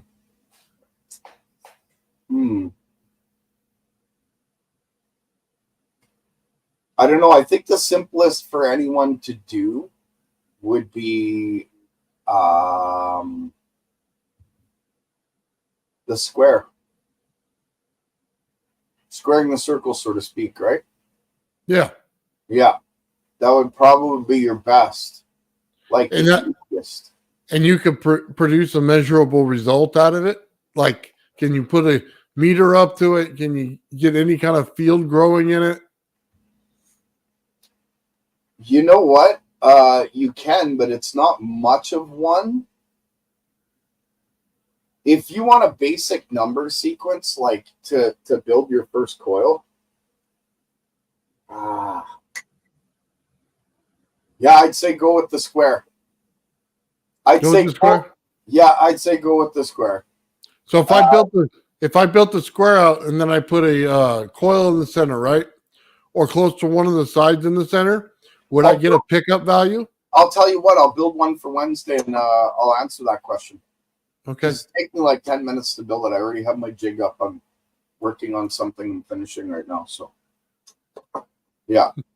Okay, I'll build one for Wednesday. I'll write that down right now so I don't forget. Because well, hold on. I don't want to get in the way of you doing your circuits now. Well, no. I'm still haven't got my MJEs in, but I stripped apart 2 TVs. So I have a couple horizontal deflection transistors I can play with, and another positive circuit that I've been testing. So Well- it's not negative bias. It's a little different, but I'm waiting for. I had to order new 2N3055s. Those are the transistors that was on the circuit you seen with the switch on the plexiglass. I blew that with that new coil. Oh, Yeah, well, okay. So that new coil allows me to turn a square wave into a sine wave. But I didn't know how to change the parameters of the coil while, like, when I was testing it. How do I explain that? So it's like a trifilar coil, right? There's a third coil wrapped into the geometry, but it's 90 degrees out of phase. So it hits it at the quarter wave. So I'm able to tap the top of the peak of the wave. nice. Right? But before I learned how to use the coil properly, I blew up, man, maybe 9 transistors, 10 transistors, because I was getting feedback on my coil, and it's bifilar, right? But then there's this quarter wave coil, and I shouldn't have been blowing up transistors. I've been dealing with this for 12 years, right? But that added little bit, it changes everything. I think I found something that this is going to be the one that everybody needs. It's sacred geometry, sure, but that quarter wave coil, the last additive, literally, I'm not sure if you need transistors with it, in a sense where, like, you know how you're making a power inverter circuit, you would need a 2N3055 and an MJ2N3055. Not 355, it's a 2N55. And what it is it's a NPN transistor and a PNP transistor. Okay. They do this back and forth, right? And as they're doing so, they're creating AC, and it's an inverter. Now, when you only have 2 transistors, you only get something like 100 watts, right? But from my tests, what I'm seeing is you only need a transistor to fire the coil. In the back end of the coil, you're getting a sine wave. So I don't know if that's, well, I know it's not normal, and that's the whole purpose behind gas-powered generators, is to literally, you're spinning your field and you're creating a sine wave in order to run your equipment. Well, I think I've achieved that without moving parts because of the way that the coils wound. Still preliminary tests, but like I said, I blew everything up and I was like, wow.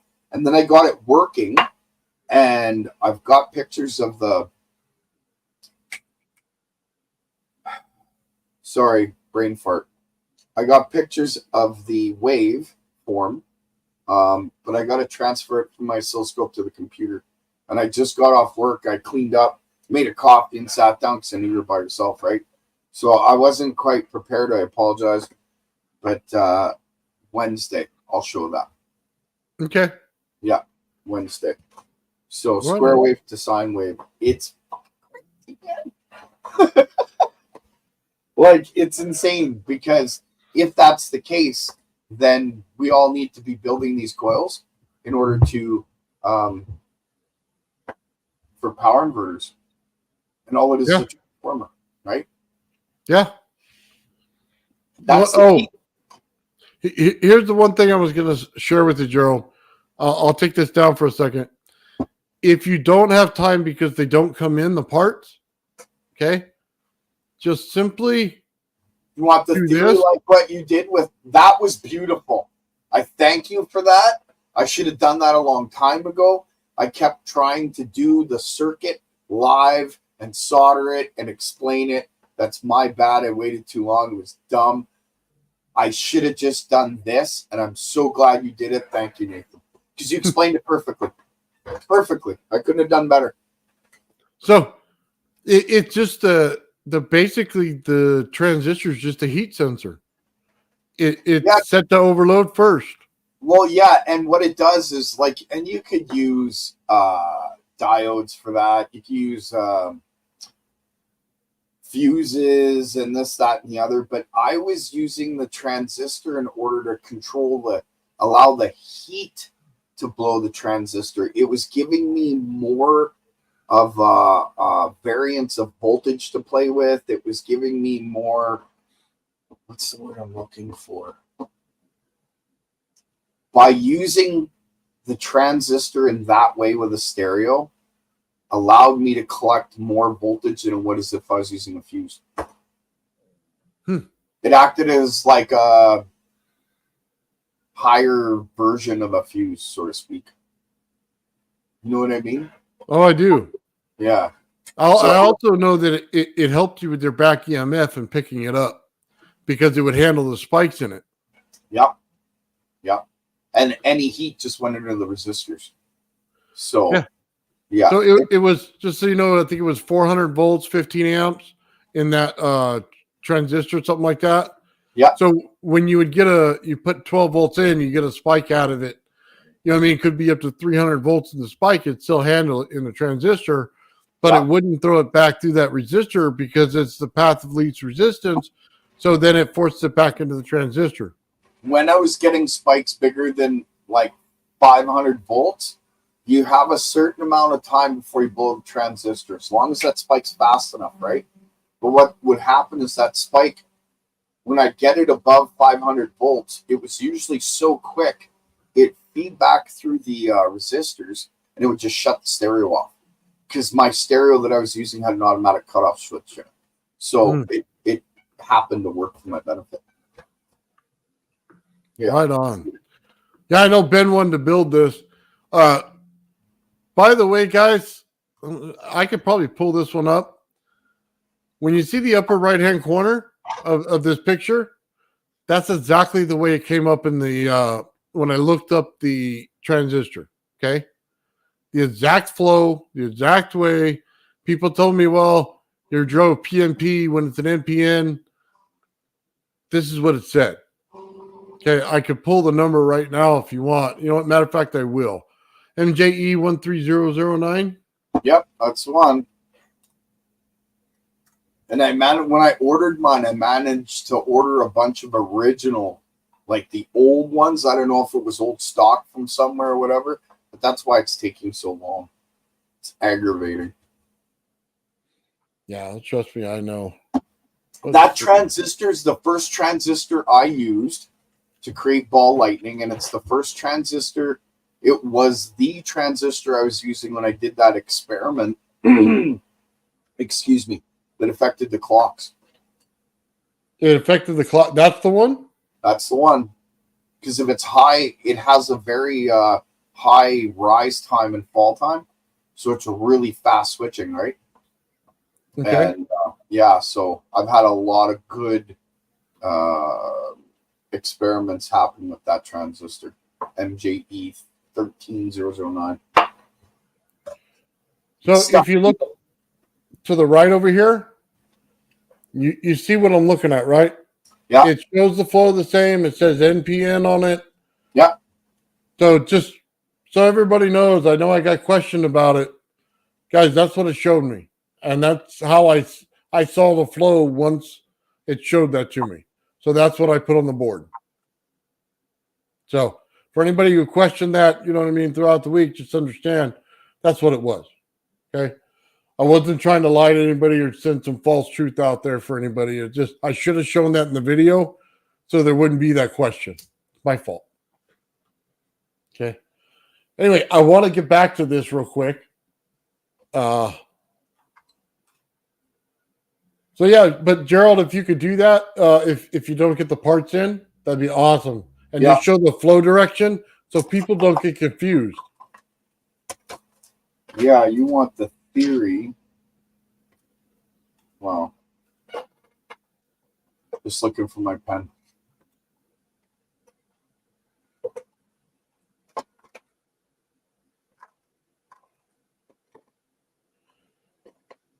So what I generally do, just I give them point to point where you're going to solder it. Yeah. Then I'll do the theory of it and then the flow direction. So Good pointers. Yeah, Do that if I don't get them.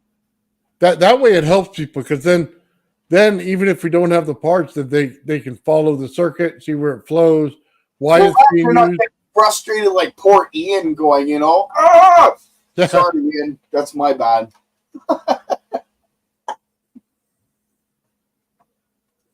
Yeah, I'll get Nathan. Hey, I'll get Nathan to draw them. I'll draw them and give them to him. We'll have a laugh, and then we'll do it properly. I'm telling you, at some point, man, I'm going to draw that for people and animate it like I did that Star Trek thing because it's absolutely priceless, Gerald.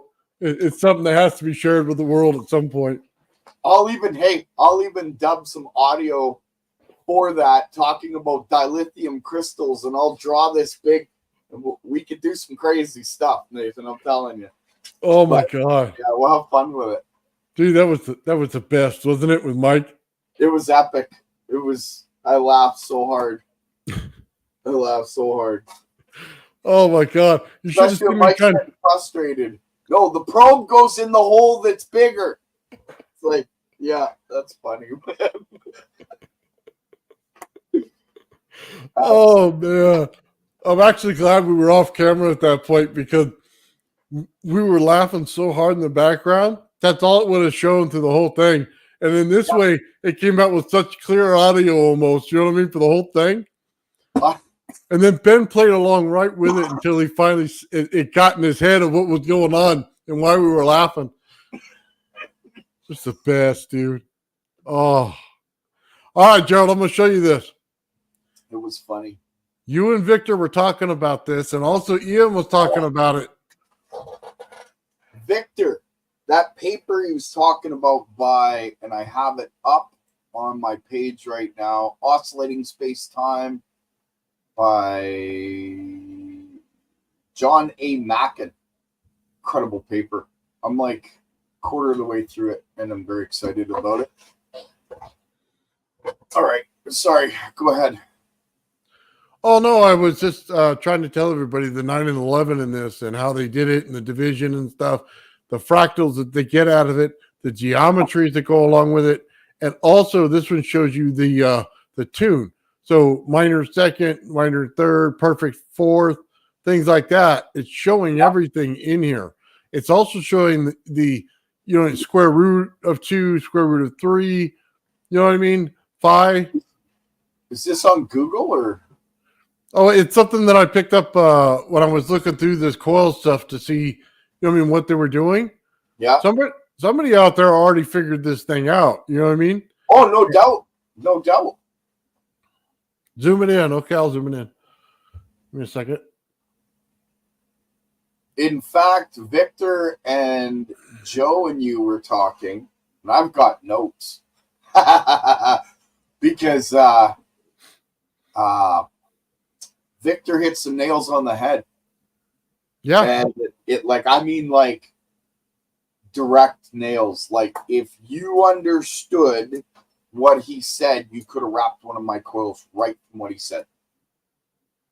And it blew my mind. I was like, okay, so that just clarifies that what I was shown is absolutely true. So what comes next? Oh, we're going to have some fun this year.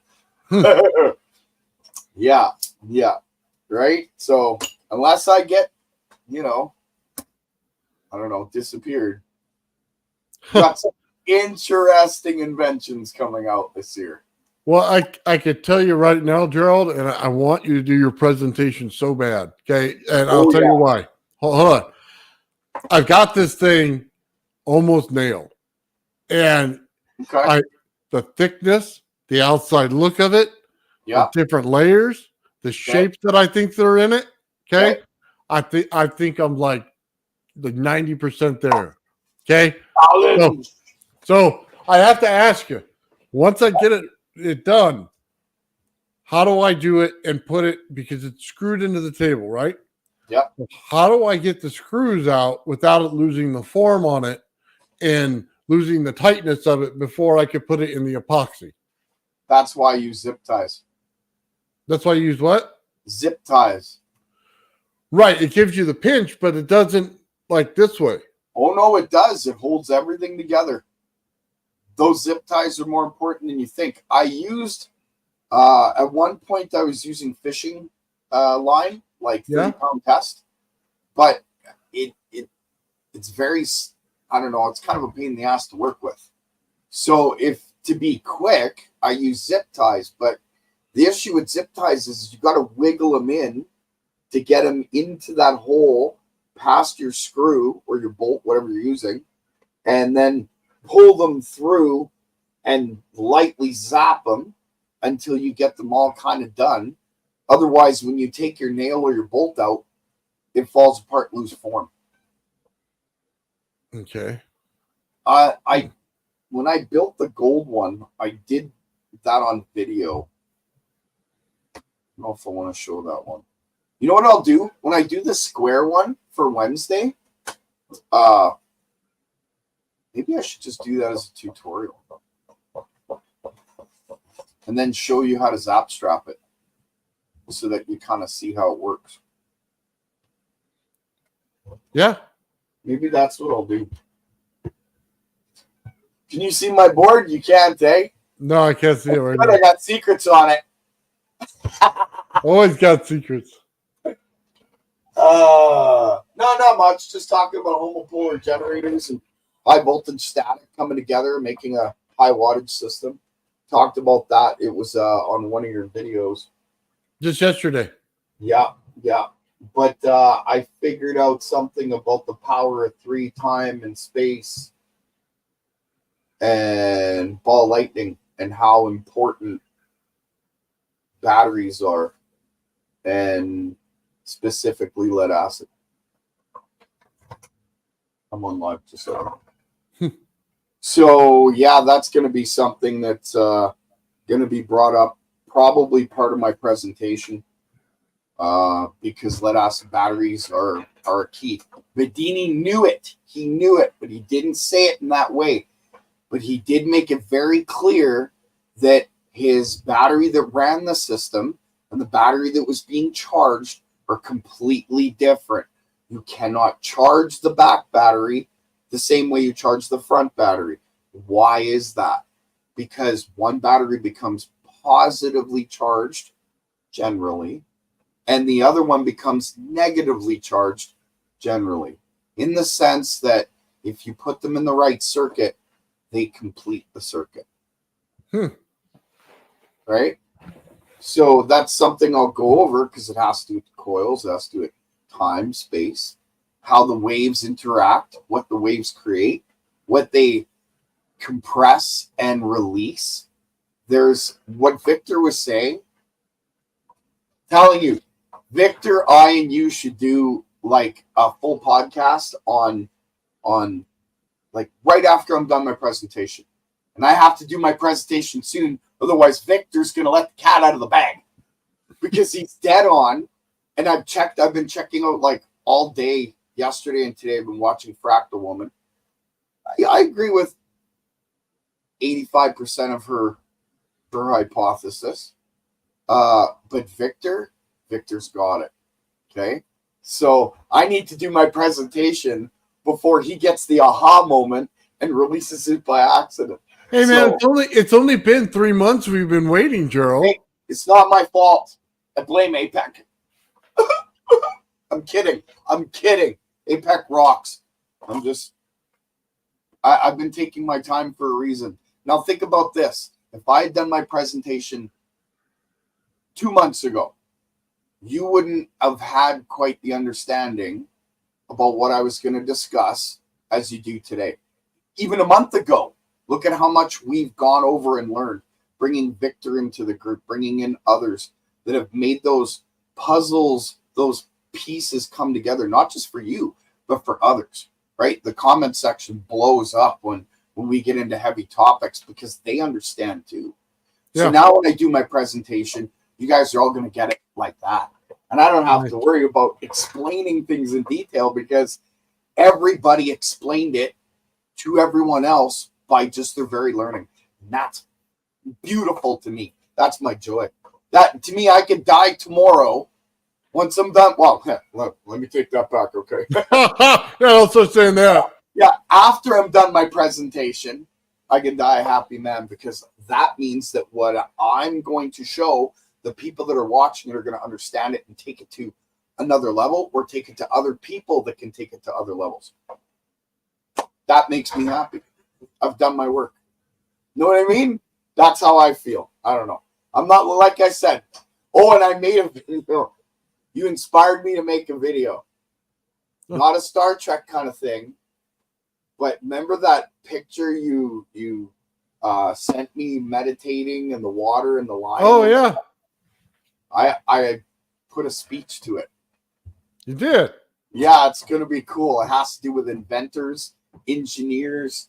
It's cool. I'm just figuring out how to put music to it that's not going to get it canceled, right? So I'm looking for something old, maybe Beethoven's Fifth or something in the background.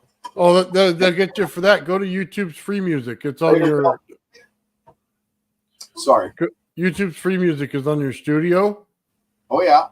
And just go there. You can get all the free stuff you want. Or here you go, right here. This is the man you want to talk to right here, Gerald. Talk to Joe. He made the song that goes for our show. Okay. I just wrote it on my board. But yeah, you know what? I'll bug Joe about it.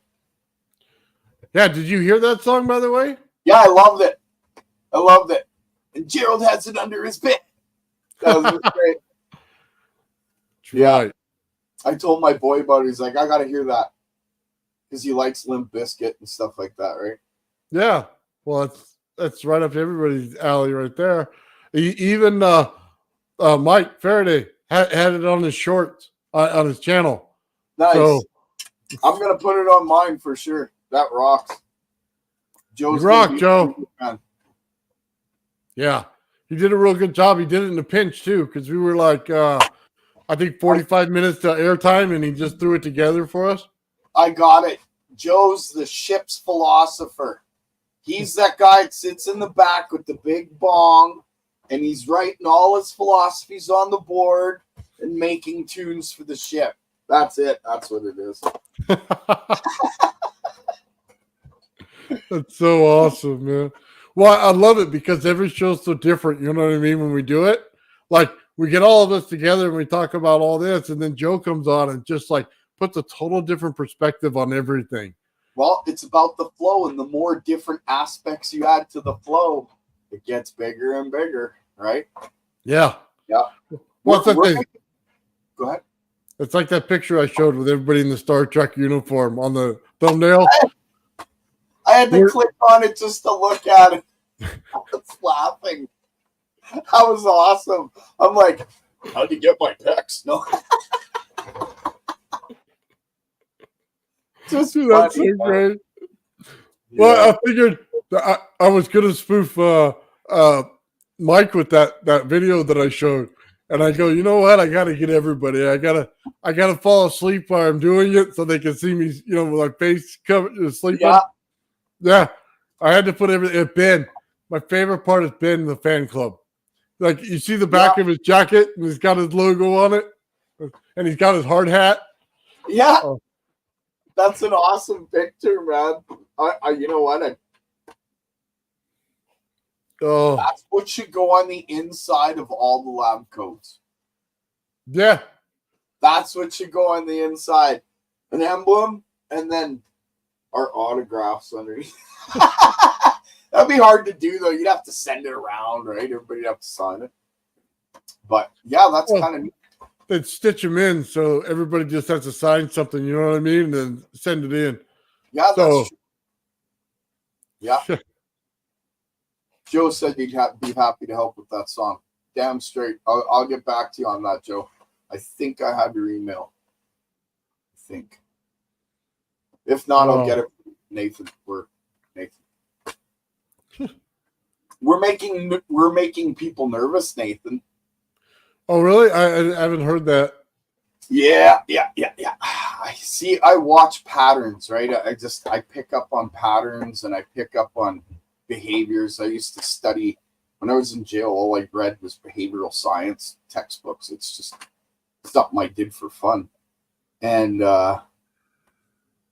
when we started pushing and forming a theory on how this works, and you visualizing it perfectly and explaining it very well to the audience, along with Victor coming in and confirming a lot of the math, there are people in the scientific community who are putting out videos as fast as they can to get out their theories and explanations before guys like us put it out, because we're nobodies, right? So everybody's pushing to get their theory out, to get it out there, so that when the ether is proven, oh, I was there first, I wrote that paper, and well, you can go ahead and write whatever you want. I have 3 systems right now where I can flip the switch and they'll run. Those can be sold to the public once this gets out everywhere. Till then, they're just things in the box. You know, I'll be honest with you, Gerald. They should be nervous. They haven't had to work in a long time. So now we're giving some work. We're actually making their day, because they actually get to put out a new paper.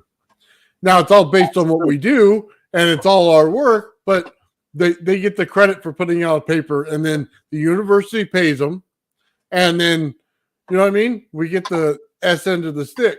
Hey, I don't care if you put out a paper on our work. I'm honored. But mention the people that did the work. Just mention them, right? We did, like in this theory has been put out, and we honorary mention to Nathan and Gerald and because of the work that they did with their gravity flyer and their coil systems and blah, blah. That's the kind of stuff that shows respect to those that put in the thousands of hours of experimentation, documentation, video work, all that. That's all I care about. You know what I mean? Not recognition. Don't get me wrong. That's not what I mean. What I mean is just, I guess it's sort of a low-level recognition in a way, right? I don't know. How do you put that? It's not like I want my name on the paper. I want the person who wrote the paper to go, thanks for doing that work. I wrote my work on your experimentation. I appreciate it. Yeah, based on your... That's all I want. Let's buy me a coffee. Awesome. Yeah. That's what I mean, right? Well, okay, go ahead. I think the funnier part is they can write all the papers they want. When we're done, we write a master paper and explains all of it. And at that point, man, you could say what you want about being the first guy. Edison, excuse me, not Edison. What's the other guy they always talk about? Einstein. He wasn't the first to come up with his theory. He was the loudest voice in the room and the one that put it all together. That's it. That's all there is to it. You know what I mean? So you could go out and try all you want. You don't know the numbers. You don't know the math. You don't know the angles, because you can't get the math because you don't know the angles. You don't know why they do what they do. And the one component we hold back on this whole show explains all of it. Yep. It truly does. And we don't even talk about it because we're not allowed to. So you're missing a whole segment of understanding that you're just not going to get anywhere else. So good luck with the paper. You know what I mean? Yeah. I'll talk to you about that other part off air about, I've done some video work on well-being. Okay. But I got enough footage and data right now where I'm at like 37 minutes. And my editing system, program, just sucks. So I can't get it to render into a video. So I just got all those bits and pieces of video and data set up to go. So I have to actually buy a good editing program in order to finish that. But that would be something that we do, either like you said, behind a paywall or I don't know, do it on some forum or something. NCH software is what I use. I used to use that. I got hacked and it out the window. So I'm gonna try and download it again, but I don't know. Does it cost the one that you have, or is that free? Oh, dude, I'll send you my key so we can put it on more than one computer. Oh, get So out. yeah, so it might work out for us. So I buy all that software, man. You know what I mean? Just like StreamYard, do all that stuff so that we can put it out together the right way. Well, you know what? I usually do. I haven't in a while because I was getting hacked like crazy. I couldn't figure out where the hack was coming from. Then when I finally figured out my soft point, well, there was 2 of them actually. I got rid of them, and I haven't had problems since. So, plus I have my own security protocols that I follow. Right? I take stuff up. Go ahead. I have a separate computer, man, that never goes online. That I was about to say, yeah. All the important stuff that I can't show right now is on it, and even that's backed up. So, yeah, I know exactly what you're talking about. I've got a full terabyte of just PDF scientific papers that literally prove my work. But there's so many of them, it's bits and pieces that I'd have to take out of every paper, right? Until this John A. Mackin has come along. So far, everything's fitting. So far. We'll see. Right? Like I said, for the last few years, I've been looking for something to fit my system, not the other way around. Right? I'm not looking for a theory to build a system. I'm looking at my system going, okay, it does this, this, this, this, and this. What fits that? Einstein, Steinmetz, Nikola Tesla, Bedini, well, all of the above. So what fits? So I keep looking, right? And then when I met you, I've learned even more. And then now we got Victor in the picture and Ian, and it's all come together, right? And all those people, including yourself and this new paper, is not only proving what I have is real, but it's showing me the math on how it got there, right? And you are so right. Oh, I'll show you this offline. I figured out the circuit I need. I figured out the circuit I need. And I think that's it. That's the last piece. I think I got it. And it had to do with what you and Victor were talking about on the last live. Yeah, you're talking about flipping the poles a certain way. I know how to do that. I've done it through just flipping a switch, but I can't flip the switch fast enough. What's a transistor? Right? So I need, and I know exactly what circuit I need too, but I don't know whether or not I use transistors or MOSFETs. I've got to talk to somebody who knows about that. I thought that your system would work, the ZVS. I don't know. I don't think so. Because go ahead. Not the one that I want to say this. Not the one that's commercially available. Yeah. Sean's mic, the one he built. Yeah. By the way, Sean, I just got that. Thank you. I'm gonna have to hook him up. He sent me the one he was testing with his coil, his round coil, and he's getting these big 18-inch sparks. So he built one for me and sent it to me so he could verify on my coil if it's getting the same thing.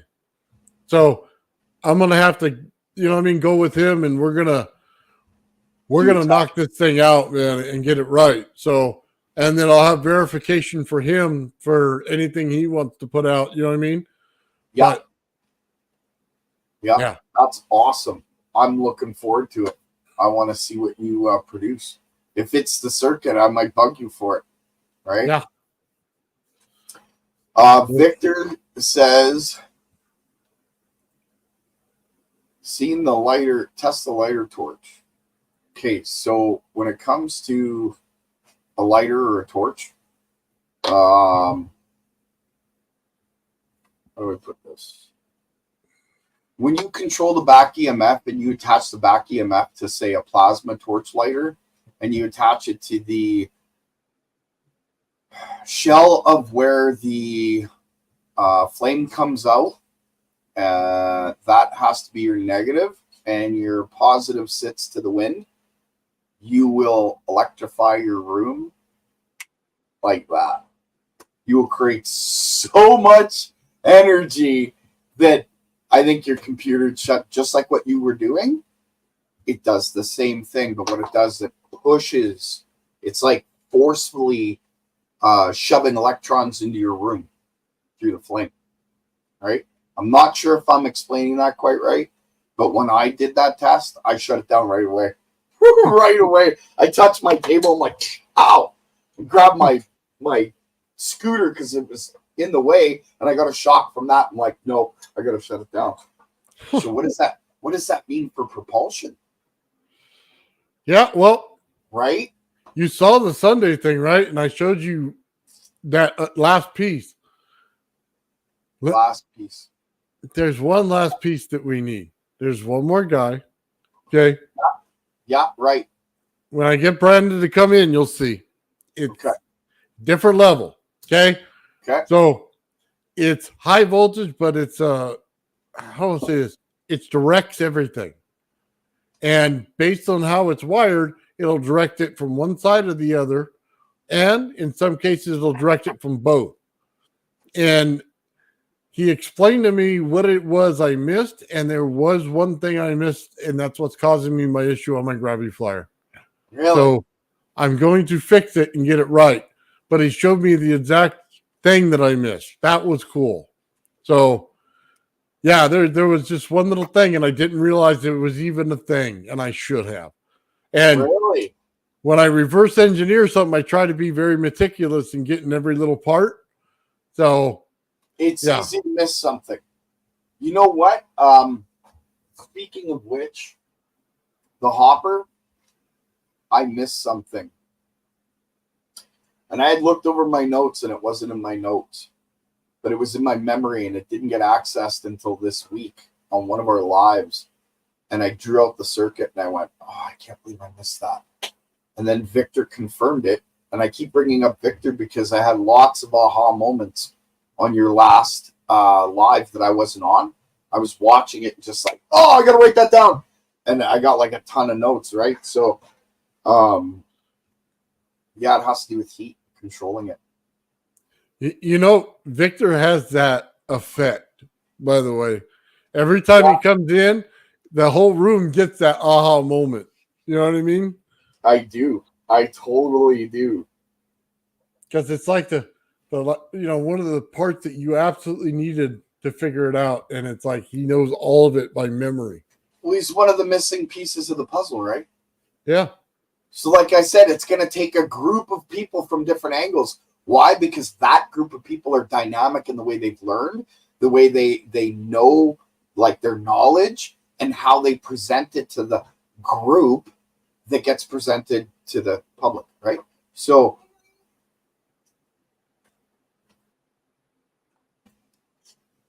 sorry, I had to yell. I'm just looking for the note when it came to the RF.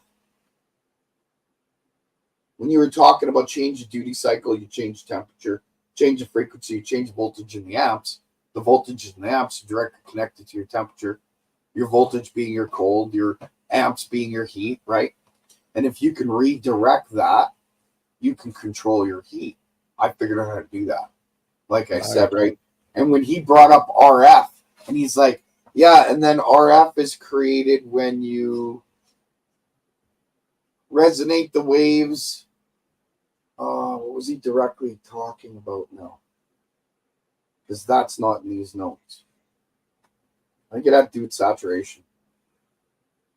I'll get it and I'll get it back to you. But I had so many aha moments, man.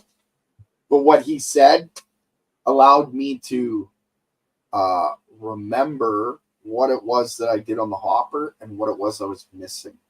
And I haven't tried the experiment yet because my kids didn't go to school today. It was a holiday here. But when they're gone tomorrow, the house is empty. So then I can do the experiment because I'm using, like 3,000 volts at 30 kilohertz. I don't want to have anybody on the third floor when I do that. No, So, I understand that. Yeah. So tomorrow I'm gonna try that experiment. If it hops, it'll be on video, and I'll let you know. But I won't show it.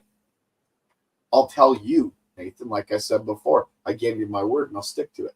I'm not releasing it until you can do yours, and then we'll do it at the same time. It's not about the fame, brother. It's about getting it out there, right?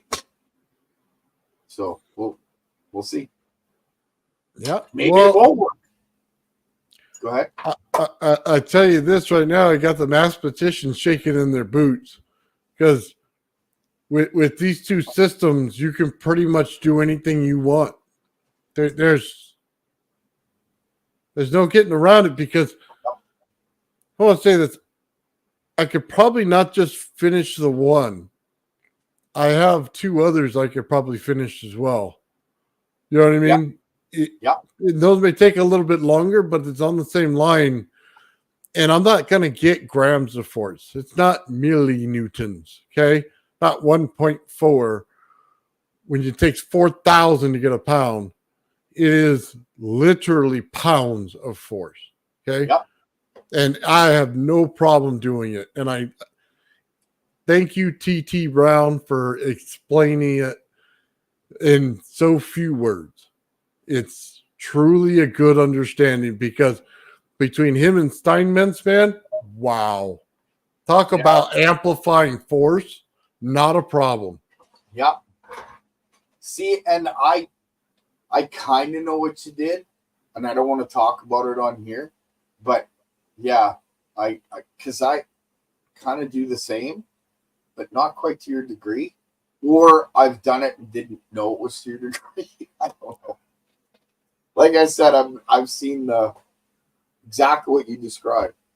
It pushes down, it holds right to the table, or it'll hold to the surface of what I'm doing, and it goes down instantly, and then it takes time and things start to happen. Oh, your 10-minute mark. You said on the live it takes 10 minutes to activate. I'll confirm 9. 9 minutes, 9 to 10. It's in there. Okay. You had it on the ball, man. I was like, boom. I even wrote it down in my book and dated it. Nathan stated. Because I knew The permeability is different between different items too. So and different. Okay, so different environments, right? I could do that experiment in my basement, and it'll take. Well, my basement takes about 15 minutes, roughly. But if I was to do it in my old home that was all concrete walls, 9 minutes flat, because the walls were like 1.5 feet thick and they had rebar within them, right? And I was like 10 feet in the basement. This is a big old home. So I was surrounded by concrete. Nothing's getting out. So it contained it more. So the shell is important to the speed of the space that this energy fills and how it's held. Does that make sense? Yeah. Oh, it absolutely does. Yeah. It's a containment field. Yep. Everything in it is containment. So I try to tell people all the time, Gerald, about fields, and they get lost because they can't see them. But when you see it, when you are in the room and they interact, you know that they're interacting. You know what I mean? I think people get fields wrong because they go into that. Forgive me, Victor. Fermions and leptons and leprechauns and all those little particles that they found at CERN. You know what? It's like this. I think a field is more like a diffusion of a plasma inside of a vacuum chamber rather than a bunch of little particles that move in waves that create the field. And like one scientist said, the more energy you put into this, the more particles you're going to find. Of course. Why do you think that is? Because the two interacting fields that are in the system create those nodes. What's a node? A node is just a place for mass to accumulate that creates the particle. So ultimately, the core of it all are fields, right? Fields of force. So I don't know. That's just kind of how I think of it. If I'm wrong, then I'm wrong. But No. Because hear me out. If you take a scalar field, right, you have no idea it's there because you're not producing plasma. They keep saying everything's plasma. Plasma is used energy. Okay, it's not unused energy, but you want that other state. So if energy comes off of it, it comes off as those little things you see when you just get done being drunk and you're recovering, and they just look like that little piece of energy in the air. Okay. Yeah. It's an effect that comes off of it as energy is being used. As there's heat in that little area, it affects that scalar field and create that energy that comes off. We may misunderstand that as electron, proton, whatever, but it's the field that creates it. We don't see light until light heats up. Okay. Then it produces visible light, right? But it first produces a field. Okay. Yes. Well, yeah, you have to have, where did I write it? Sound plus magnetism creates light. Is that what I wrote? I gotta remember what I wrote, darn it. I've written a lot in the last few days, so I believe it was sound plus. No, I don't have it written in here. I guess I must put it on another piece of paper. I think it was sound plus light equals, or sound plus magnetism equals light. So go ahead. But you have to have, there's one last component. Hold on, give me a second. The dielectric. But the dielectric is created when you plus the sound and your magnetism. You have all three. Yeah, then it's the power 3, right? It's just like what you said. Okay, so you have when you're dealing with high voltage and you're looking for scalar, you have your,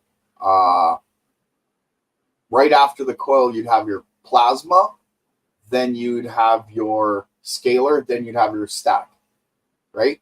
So it's the power of 3. I might be getting those mixed up in form, but it's the power of 3. You can't have scalar unless you have your static and your plasma sandwiching it together, because your plasma is essentially like your magnetics, right? It's your current, and your static's your voltage. It's like they're pulling into the center and creating the field that's bigger than you think it would be. You see what I'm saying? Or you could think of it another way. You know how a bar magnet has a north, a south, and then that line in between is considered the null zone, right? So your plasma would be like your south, and then your null zone would be your scalar, and your north would be your static. So that would surround your coil in perfection, like all the way around. That's essentially the power of 3, right? Yeah. So, yeah. I was. I'm playing around with some word salads and having fun with this. I'm telling you. I know how all this works, but just putting it into words. I've done it scientifically, and then I did it redneck. You got to hear the redneck version, man. I could put it into a song. I can only imagine. It's hilarious. I'm telling you. I'm gonna do layman's terms too, right? Like just everyday person that works in their garage, so they understand. But the redneck version's gonna be the funniest. Well, I'll be honest with you, man. I love general terms when we talk about this stuff. Why?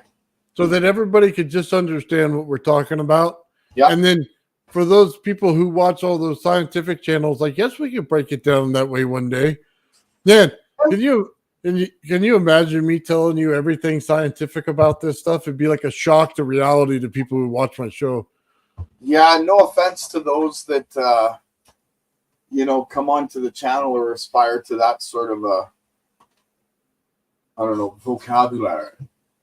But it's the whole refractive index and the wave particle duality, and you're basically just using a word salad to describe the same stuff we've been talking about for the last 3 months.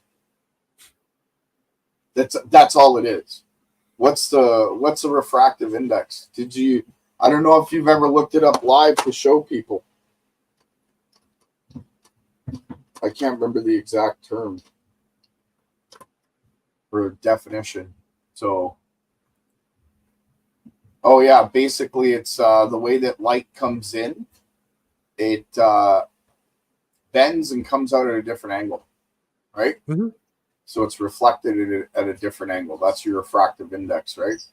So if you were to look at a coil or a system that's spinning and your light was to come in, it would go out at a different angle. And that would be a different refractive index, right? Whereas I believe that when you're at a certain frequency and you're spinning, let's say it was big enough for you to stand in the open core, you disappear. You just what? Say the last part? You disappear. It's Thought I just heard something different. It's just a theory. But if light comes in at certain angles and you're spinning your static field, your plasma field, and your scalar's dragging in between the two, you're essentially creating a force field of a different frequency, and your reflection comparison to the refraction is different. So do you disappear? Do you multiply? Do you get looked at different angles that you can't be seen from another angle? It's an interesting thought, right? So my theory is you just disappear. So Ralph, I don't know, but go ahead. Ralph Ring described it as you disappear when he's talking about Otis T. Card's experiment in the frequency and stuff. It's pretty interesting that you would say you would disappear. It's kind of in line with that thing being a frequency device. You know what I mean? It's just a thought, just a theory, right?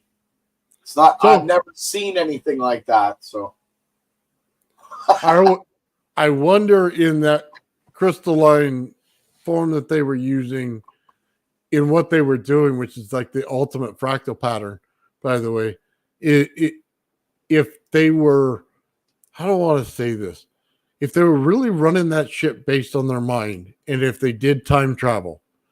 You know what? I believe that they were, but it's not their mind. It's their spirit. Okay. It's something nobody wants to talk about. They all say the same thing. Like there was a theory a few years back where UFOs were being controlled by a chair that was made out of quartz, and it would be able to pick up on your consciousness, right? So everybody's belief is that it's from the mind, from your consciousness. What if it's from your spirit? Just like the Vedic texts used to talk about.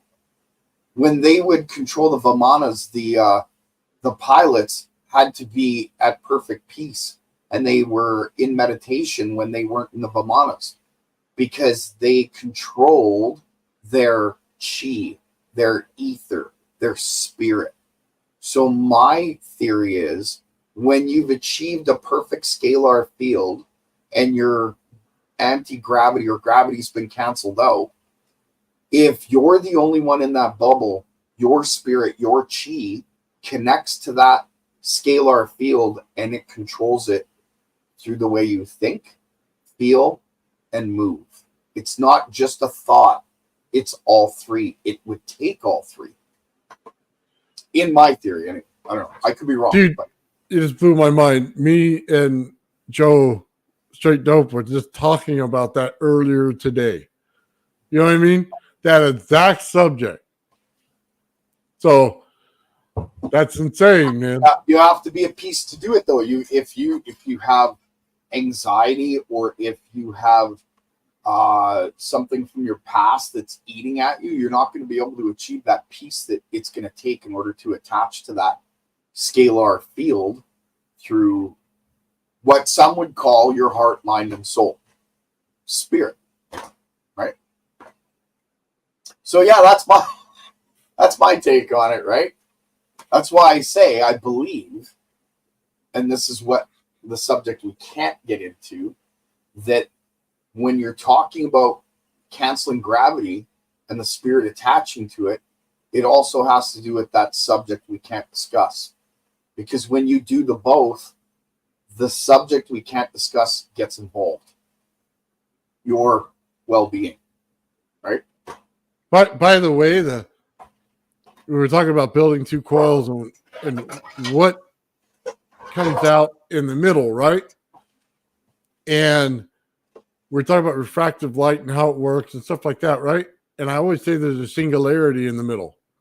And I showed something earlier. Let me grab it for you and show it to you if I can find it real quick. So awesome comment, Victor. I agree. I don't know if you've seen that. oh, sorry, I didn't. I was grabbing something. Go ahead. What was it?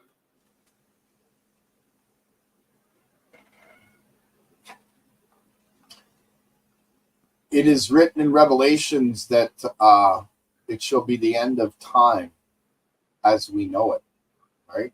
So I think that Victor may be onto something. Maybe it's the ability to travel through time. But now traveling through time is not what people think. You're not getting in a ship, hitting a bunch of buttons, you go back to 1988. You're not going to do anything like that. It doesn't work that way. Oh, come on now. Sorry, but you can impart energy into the body at a different frequency. And that's as far as I can go with that. But it has to do with time. Time is an energy at the Planck scale that involves your body, your spirit, your mass. It's all relative, right? So when you're shifting that energy at the Planck scale, it affects the whole system. Just like when you change the voltage, it changes the current and the heat going into the system. Or if you change the amps, it changes the voltage and the cold that ends up in the system. And you know what I mean? Like every little thing matters. So yeah, my theory goes deep, but I can't discuss all of it because those 5 subjects, the one subject that I have to leave out of it interconnects those other 4, right? So electroculture, anti-gravity, right? So on and so forth. Sorry, Nathan. Trying really hard not to say that subject. No, dude, I'm there with you, man. If I didn't have this and they let us do whatever we want, man, I would absolutely do it. And I think it'll be beneficial that we find that place, you know what I mean, and get together and have the conversation. You know what I mean? It'd be worth its weight. You know what I'm saying? Yes. It's about 1/3 full. It's all about guys that have talked about that subject, researched that subject, find things that worked in that subject, and then my theory in that subject, and stuff from Egypt, and the angles of the pyramids, and what they do, why they were there, the temples at the bottom of the pyramids, what their purpose was for, the angle of light coming into those temples at certain times of day. And there's a lot of information on that subject that connects to all of this that we can't discuss just yet. But like you said, we can find a way. We definitely have to. Yeah. Because it'll make people's aha moment go, bing! Really? Yeah, it's kind of one of those things where I want, before that's explained, our experiments to go out. Yeah. And be shown. And then we can handle that. You know what I mean? Yeah. So it doesn't accidentally or whatever come out before we're ready for it to show everything. Yeah, I know exactly what you mean by that. I do. So I was going to show you this, Joe. I showed this earlier. Now, nice. Singularity, refractive light through each coil. Okay? You get the vortex on top and bottom. This one's making the butterfly in the center. The fractals, okay, are all kicking in and everything. Because there's obviously no coil right there to show it, you know what I mean, the field going out, so it pushes back in this example. But you kind of get an idea of what it would be when one coil's on the top and one's on the bottom. Exactly what you're getting, if you get my meaning there. That's exactly what I see. Except I see not like, okay, so you see how the fractal pattern comes in? I see multiple layers of fractal patterns in like plate form of multiple vortexes in multiple vortexes till they all meet into that compressive point. Kind of like, how do I explain that? Kind of like, you know what the Joe cell is? Have you ever seen the Joe cell? Gel cell? Yeah, so it's like a ring in a ring in a ring. Yeah. So this would be like a vortex and a vortex and a vortex, and each vortex gets tighter until it hits the center, and they all compress into, like you said, the pushed out form, the sphere in the middle, and then the decompression vortex, which comes out again in layers. Because those layers are what facilitate the completion of the bubble of electrons and the way they flow. I turned it sideways right here so you could see what I'm looking at. So you're going to get it when you put them on each side. And I'll just say it that way without going into detail, but it's right there. Okay, so let's go through a thought experiment, leaving that the way it is right now. Try and picture a stone, like a 2-ton block, that goes rectangularly like this over your vortexes. So you would take a cone on one side of the block, and you take another cone on the other side of the block. You'd have a hole drilled, right? Those two cones would meet, sitting inside this big block, this 2-ton block, and you'd use the onk on one side, the onk on the other side, and that sound would come in and compress and spread out amongst the whole stone, putting that whole stone at a different frequency than where it's sitting. And that's what would allow it to vibrate and float. That's my theory. Let me throw a little bit at you here then. Okay. Please improve my theory, or tell me I'm wrong, show me I'm wrong, whatever. Walls of Jericho, 7 days. Okay. Point of saturation. Sound is movement. Yep, 100%. They surrounded those walls. They marched for 7 days at a very specific marching beat frequency. Then on the 7th day, they blew their trumpets. And when they blew their trumpets, it was the activation point for all those atoms within the walls. And they released their structural mass and gone. Yeah, well, it wasn't just trumpets. Let me throw another wrench in your plan. Too, wasn't there? Go ahead, though. Sorry. Ram's horns. Yes. Do you know what ram's horns look like? Yep, I do. Victor Schauberger. They're a vortex. And on the inside, the way that they're formed, they almost compress. It's very interesting. They're banking and picking up energy as they go through the horn. Just like Schauberger said in the river, right? Yeah. It's the same concept, which means that the sound coming out of them was a lot higher than you'd think, though the frequency that as you can hear it may be a lot lower. Yes, because you wouldn't hear that high frequency. It's ultrasonic, right? You can't hear above 20,000 hertz. So, yeah, you wouldn't be able to hear it. It's like that invisible energy. It's invisible sound, but it's still there. Well, like, go ahead. It's just funny how history tells us the answer once you understand what you're dealing with. You're not wrong. You're not wrong. These secrets, they're not really secrets. They're all out there. But our understanding when we look at them has been tainted by our education system. Because our education system has not wanted us to find these secrets. You find these secrets, you don't need to pay for bills. You don't need to have some tractor come and move this 5-ton block that's in your way of your field because you want to grow corn. No, you just resonate the sucker and move it over to the wherever off the field. So they don't want this tech out. It makes them lose control. Well, it kind of makes you wonder, and I'll say it in this way. There's a lot of things I don't like that they do when the governments, but we have to at some point unify this earth some way. No, okay? Yeah. So I'm right there with you. At some point, they're going to have to do it, and we're all going to be unified. And my hope is they do it the right way, where we can evolve with it. And you had to bring up that word, right?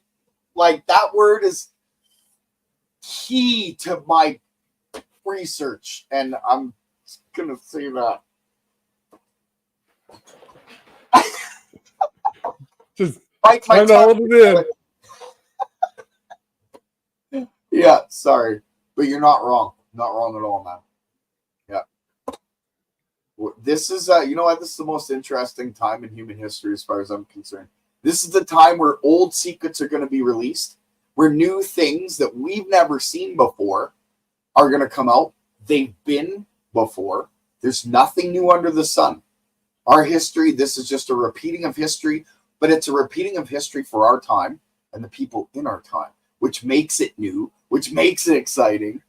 That's where we're at, man. You know what I mean? Once they put this out, you have to change the social structure a bit, because you can't create one without creating all of them. It just doesn't work. Yeah, don't get me wrong. I don't hate governments. I believe government is necessary. I hate the abuse of government. I hate the abuse of authority. That drives me insane. Other than that, I believe we do have to have somewhat authority, and we do have to have governance, but not governance to the point of control. We're all meant to be free. We're born free. That's the way it should stay. You know what I mean? Of course, there's, caveats. Somebody commits murder or does something horrific. Of course, you should go to jail. Pay for your mistake, right? I paid for my mistakes. That's the way life should be, right? I have no problem people paying from their mistakes. You shouldn't be judged for it, paid for it, right? But at the same time, we all got to be realistic. We're all on the same rock together. So we got to work together, right? And controlling others is not working together. In fact, it's not working. It's been proven time and time and time again. But there are those, like we talked about before, that are very greedy, and they want to keep their name in lights and their pockets full. Yeah. Did you know that for one man to be rich, many must be poor? Yeah. So imagine one man to be super rich. How many people must be poor for that man to own billions of dollars? There's only so much money in the pot, you know what I mean? And if somebody's got most of it, just saying. Yep. Well, go ahead. I think that their children do not have the same fire or passion that their parents did. And I'm hoping in that we can find change. So, well, there's a speech on the internet called The Greatest Speech in the World. And there's a part to it that says, as long as men die, freedom shall prevail. Because as greedy men die, freedom's released back to the people. The power's given back to the people. Right? So, part of the caveat of what we live in, I guess. Right? Yeah. We all get old, so do the greedy, so do the evil. Right? But I don't know how we got onto all this woo. I'm sorry. That's my bad. No, it's okay. I had a part in it too. Where did Ben go today? Do you know? No idea. I haven't heard from him all day. Maybe he laughed himself off the chair, broke his camera when you seen that video. That video was awesome. That video was so awesome. That's like legendary now. That's gonna be like the thing. We'll have to break it out every so often. I can't wait to do this speech for you. It's about bringing in all the inventors and engineers into one and working towards systems for freedom. Very cool. Did you or do you watch Martin Fleischmann Memorial Project at all with Bob Grenier and all that? No, I don't think I watched that one. I watched somebody today. Bob Grenier and his group, and I was going to involve myself in it, and at the last minute I got a very strong impression to stay out of that. So I did, but his group is gotten together and they started something called a DAO. And it's investors that put money into a pot sort of thing, and then it's their group all vote on what projects should be built and this, that, and the other. And what they're trying to do is come up with a standard for experimentation on ball lightning. So although I applaud them, and I think it's an awesome way of going about it, I don't know how successful it's going to be in the long run, because you're talking about building a standard of ball lightning that will literally change scientific experimentation as we know it from this point forward, right? I don't know. I don't know if they can get it done. It's an interesting thing they're doing. I'll tell you though, if it's another form of control, whereas you can form the standard and then say you can't experiment on this because it's dangerous, or it's this and it's that, I would say to that, I've been working with this tech since 2007, and if it was dangerous, I'd be dead. So the form of ball lightning that they're trying to standardize is uncontrollable or hasn't been controlled, and it's very chaotic. The way that they find their ball lightning is through finding tracks in materials that have been eaten when they go through their what do they call it? You know, the ultrasonic cleaning, cavitation. So when they use their cavitators, it creates ball lightning, and then they find tracks in the material that they do that with, and that's the standard they're trying to form. But there's no control, zero control over the ball lightning whatsoever. To me, that seems kind of. You said Martin Fleischmann? Martin Fleischmann Memorial Project. Amazing. What's today, and they had somebody from Russia, and they had some other countries in there. I think I was watching the same thing. Yeah. And it was all subtitle. Yeah, that's because that's Bob Grenier's directly connected to the scientific group in Russia that has been studying ball lightning for years. They have papers on it. They have a lot of knowledge on it. I'm surprised they can't control it yet.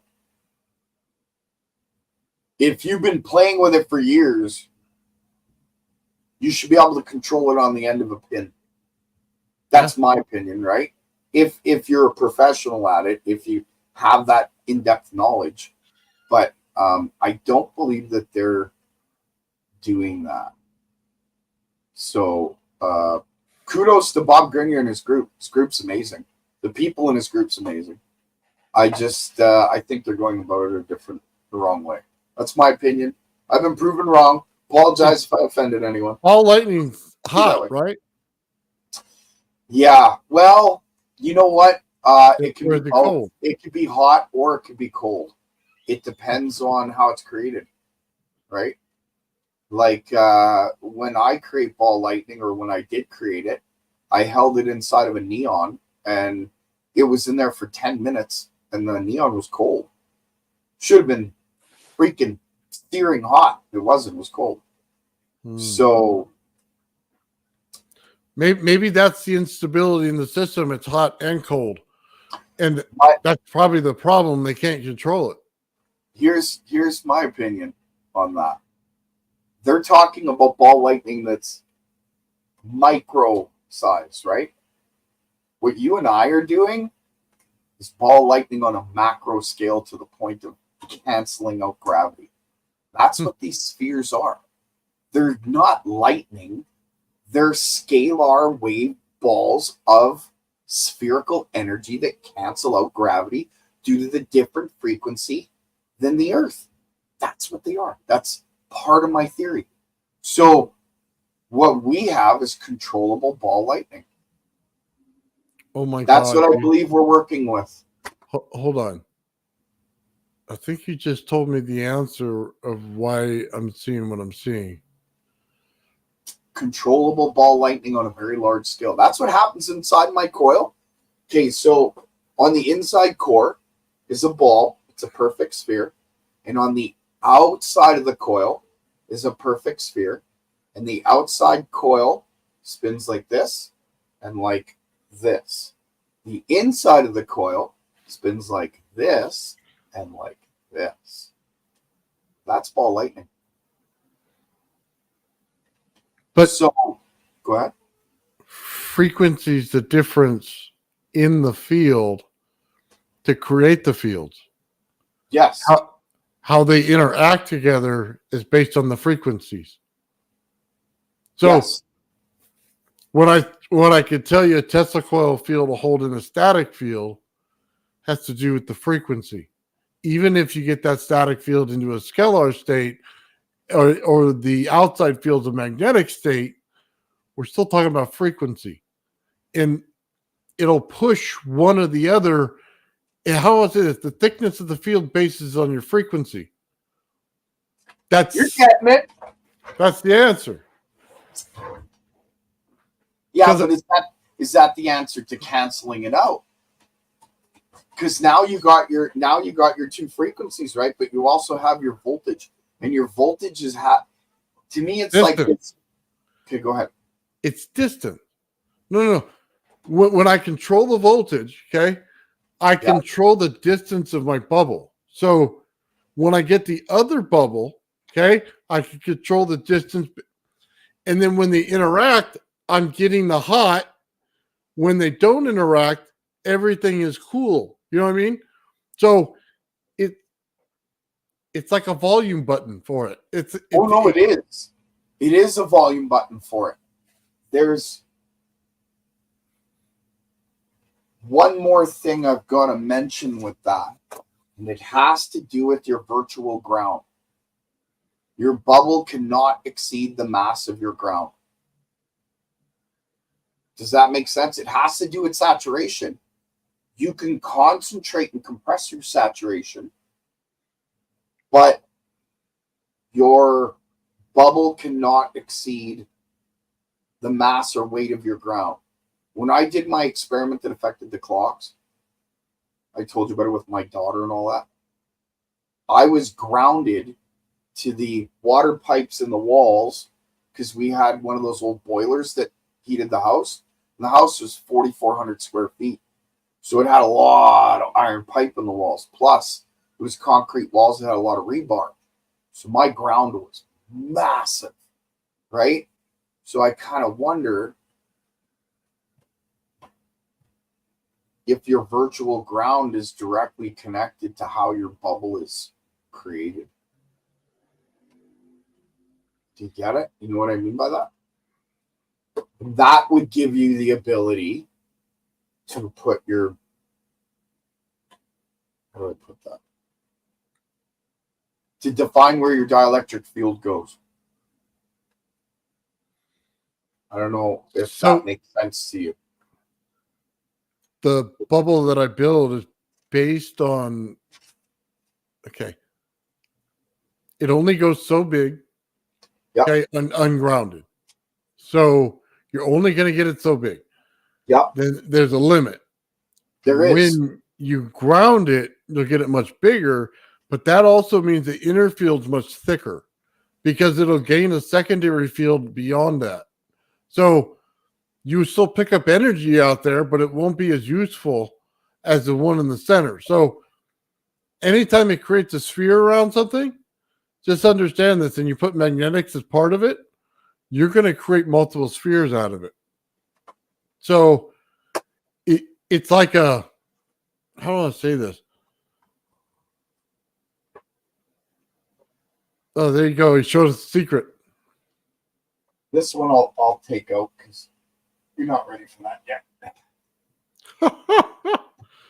You will be. Okay.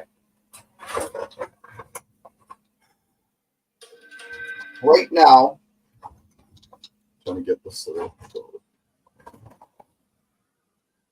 So right now, the way that the coil system works, when I'm pulsing the primary and the secondary, I get a north and a south field, right? Or I can flip the field and put my south up top, my north down below. So then I get a positive and negative that chase each other around the center of the inside of the core. Okay. Some people call that a Bose-Einstein condensate. I don't know about that. But when it's spinning around the center, it creates a null zone.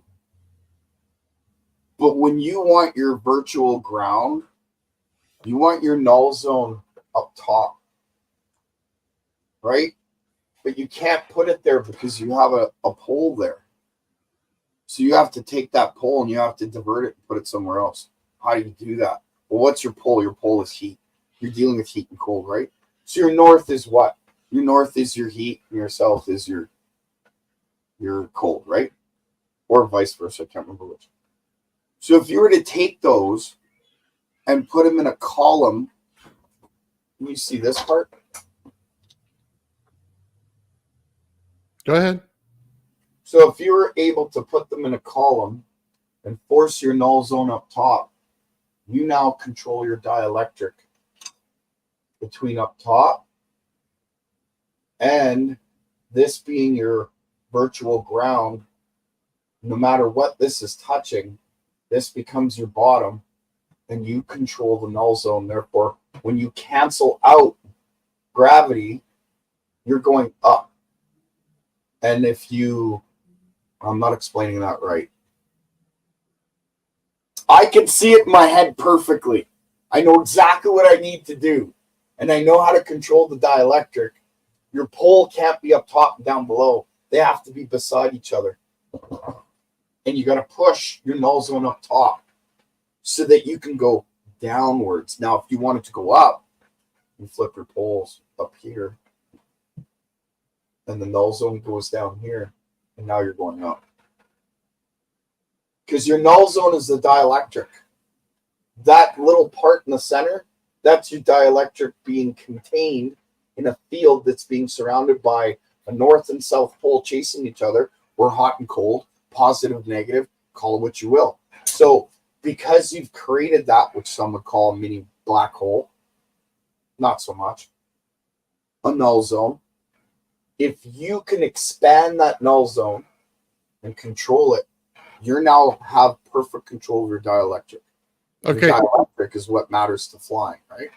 Or cancel gravity. Let me throw something out there for you with your little design there. Okay. Yeah. Take the big round circle you got there. Yeah. That oval. Yeah.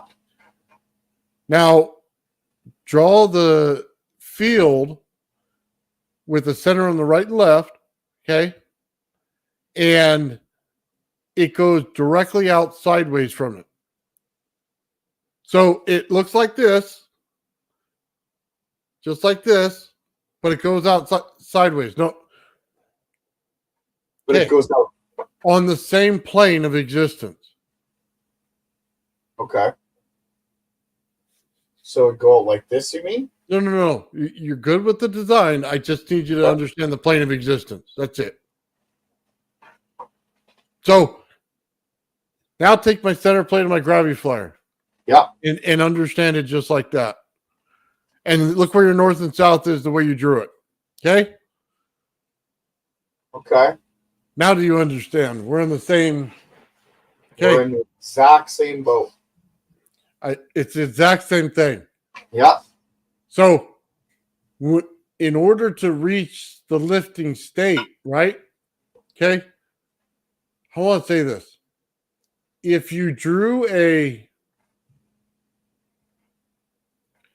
sine wave Yeah. on the center plate, Oh, I have that in my book. I had a dream about that center plate, right? This is sine what I wave? dreamt. This is what I dreamt. Like this. I dreamt that just like that, and I was like, "What does that mean?" So I Well, came hold on. down. Put a plus at the top and a minus on the bottom. Now, in order to activate a 3-part system, okay, or a 2-part system, I should say, now the negative has to be to the ground, and you're going to get one effect. Positive goes to the top, you're going to get a second effect. But now you created your bubble zone, and now you can now take it and tap the bubble.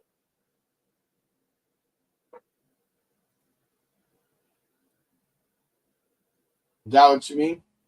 Yeah. This is the same thing Fractal Woman was talking about. Her theory is that an atom is actually a yin-yang symbol.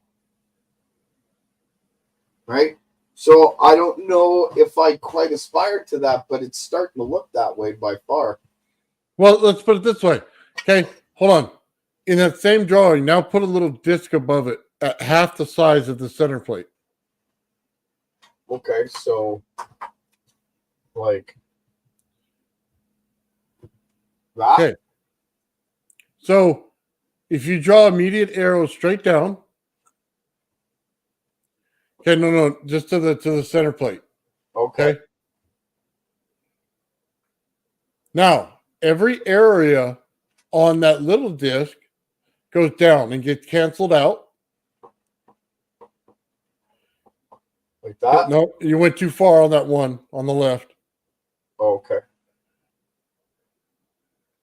So, just the exact same size as that disc, right? Yeah. Now, what does that leave you? If I'm canceling out the smaller disc to the center plate, where does the rest of the arrows go? You see, the only direction they can go is up. Because that's what I was thinking, but how does that work? Like, okay, go ahead. I'm just thinking of the spin, right? Everything's attracted to the smaller plate in reverse because you're now switching the field. So in normal look, when you look at a lifter, it's different, right? Yeah. So it's now in reverse because of the way the fields are. Now your bottom as negative is pushing up. Now you've now flipped the whole bottom to be the negative flowing up. So the weight of the craft is now irrelevant because, well, I should say it's not irrelevant. It's different because now the mass moving towards the smaller object is the entire craft trying to catch up with the smaller piece at the top. So it immediately jumps in the air.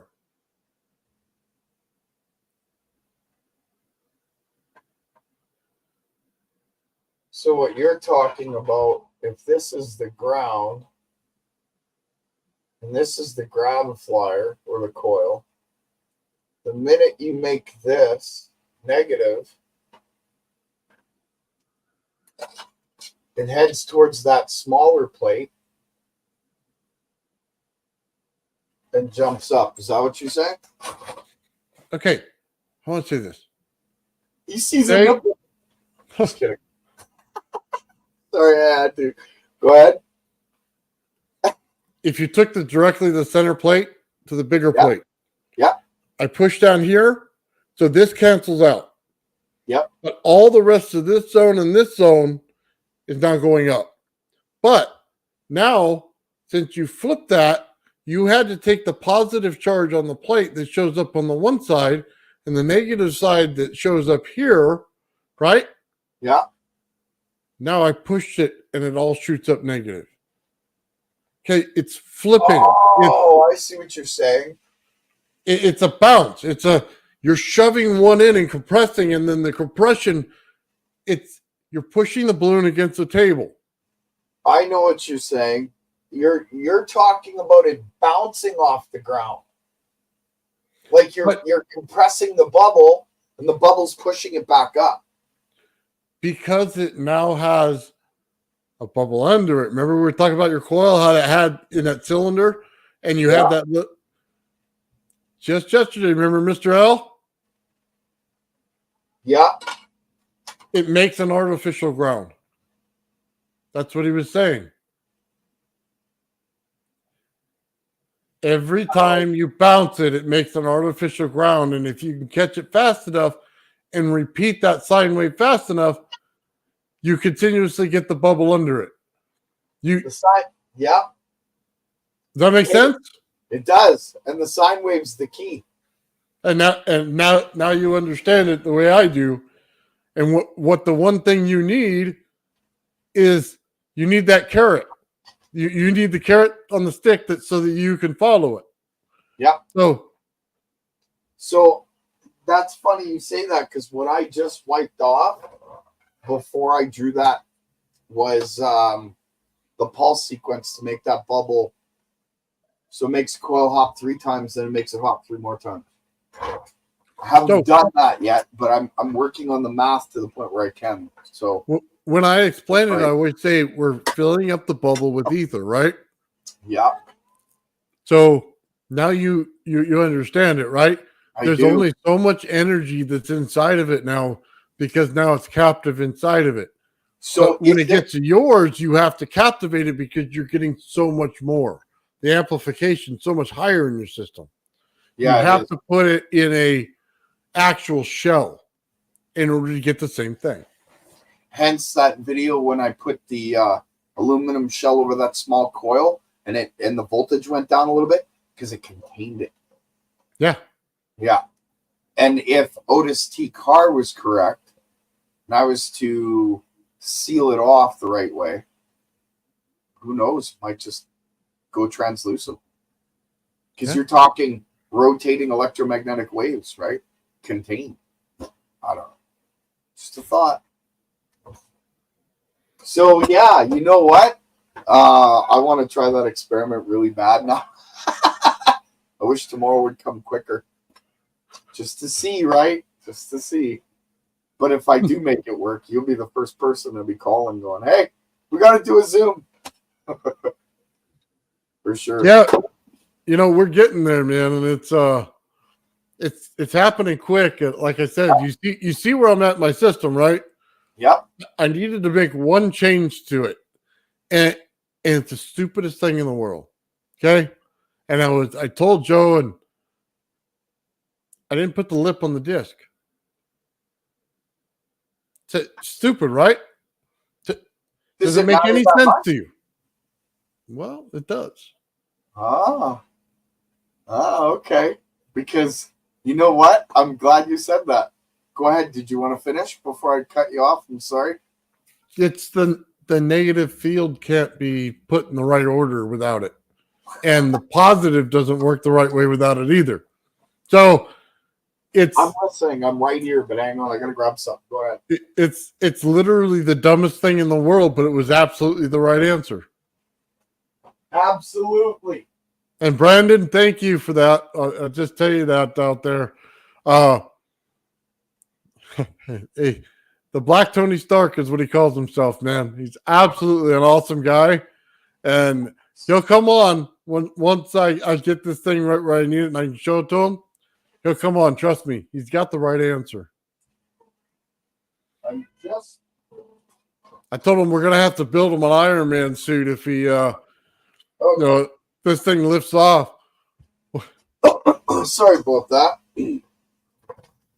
The reason why what you said is important to me is because this is the plate that was underneath the hopper when it first hopped. Yeah, I see it. What do the you lip. see? You see the lip? Okay, now here's the funny part. When I wired my hopper, I went from the plasma globe high voltage output to the primary input of my coil. The secondary of the output of the primary went to this lip.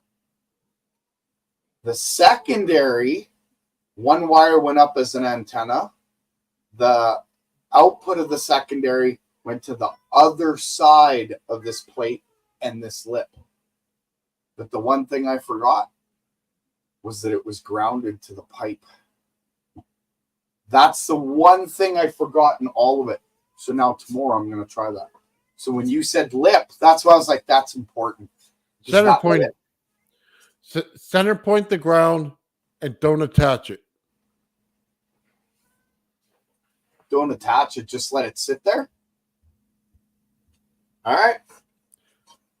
When Alexi built his gravity flyer, where he positioned each little thing that comes up to touch the plate is extremely important.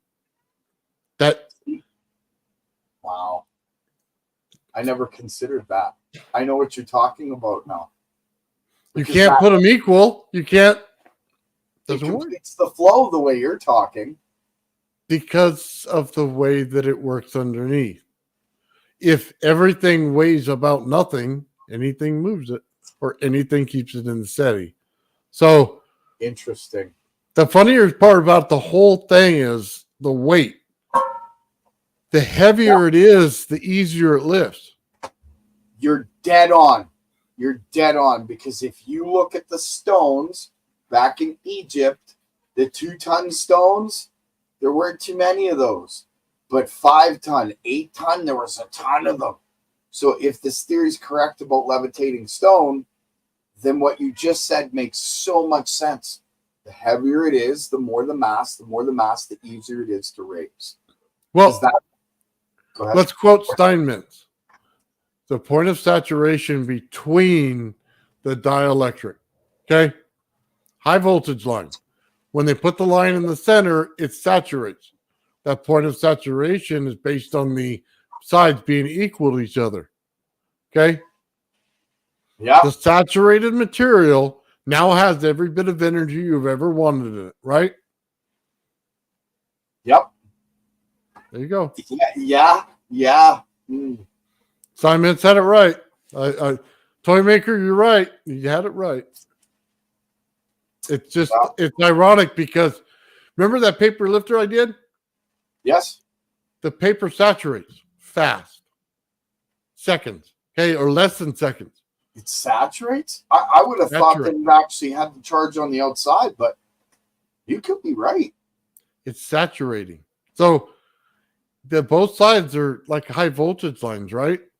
Yeah. But the center saturates. And I'll tell you right now, at the NASA one, they don't have it because they're in the wrong field. People still think that there's plasma out there, and I keep telling them there's not. It's scalar. So that understanding has to come into play because your plasma is using your energy that you need for the field. You won't hit saturation with plasma. But when you have the right field, you reach saturation. Now, saturation is what drives everything. Okay? You have to have it. So when I did the experiment going up, right? I put the big plate to the top and small at the bottom. It lifts up. Okay? When I put I reversed it, it goes down. Okay? And so it looks like the fields are canceling out, but they're reaching the point of saturation. Now, take in a third object that's at the top, not the piezoelectric, but the actual disc it's sitting on. And now that's what's canceling it out and bouncing it. There's more to it. You get what I'm saying? The piezo part, just the amplification of everything. It's that third part that is the driver. I don't know. it's hard to really wrap your head around until you draw it out, and then you start seeing. Because I will say this. Oh, So this is it then. If you had a coil up top, coil down below, and this was an open core, like a tube. I'm going to show you. Oh, you just gave me something else. Oh my gosh, I just got something. This goes down to that. Okay, don't erase anything on your board, Gerald. Hold on. Don't erase anything, please. The Faraday generator with the magnet. When the magnet's spinning along with the coil, it creates voltage, and it's like the paradox. They can't figure it out. There was a guy who showed a different version of it. Oh, I got to explain this properly, and I can't do it right now. Go ahead. Okay. Take your image that you have. Look over to my field. This is the red light test from Alexi. Okay. On the left-hand side, I didn't draw on it, but it's the same picture. Okay. You can see the field. It's blurry. The actual field is the exact same thing you just drew on the board. Damn, it is.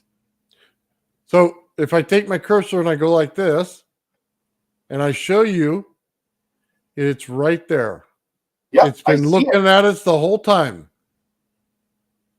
And you just drew it on the board by just hearing what it was. So that means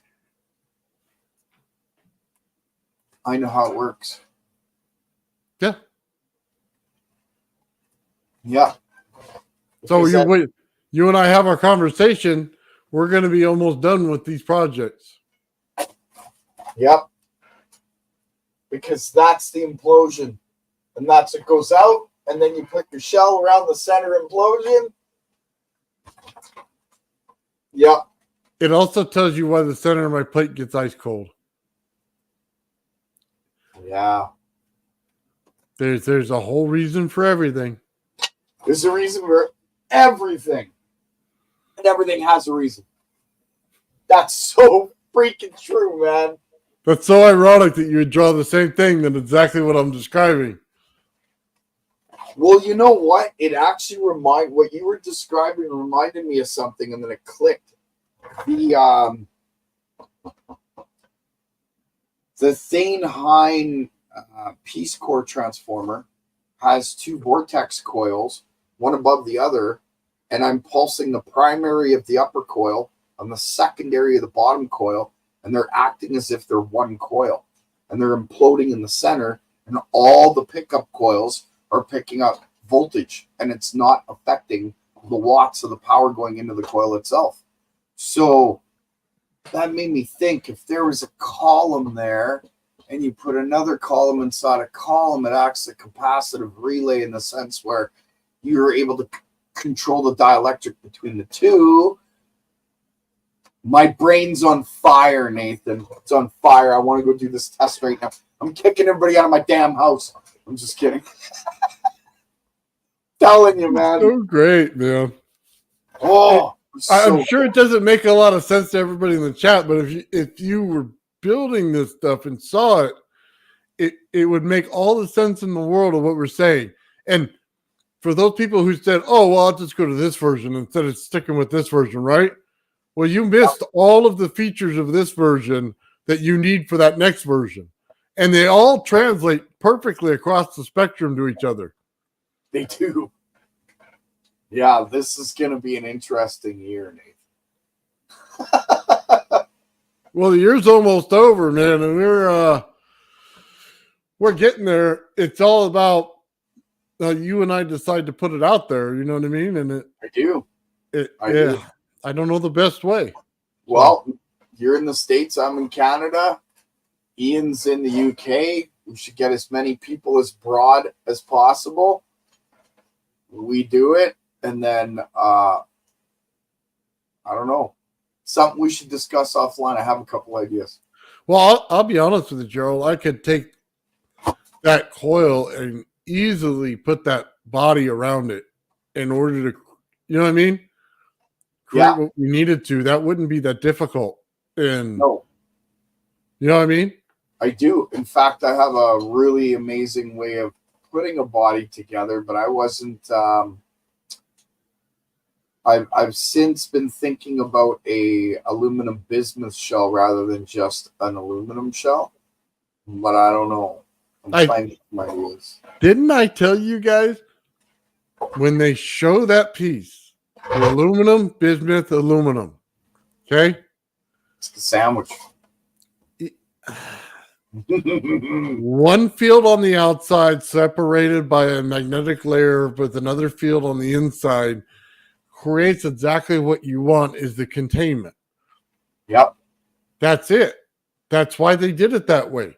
So I can't tell you if it was an alien or us or who it was that built it, but growing that layer that I keep telling Bernie I'd love to get that stuff that he gets, paste it on the top of the aluminum and grow it when I hit it with microwave energy and let it just grow inside there.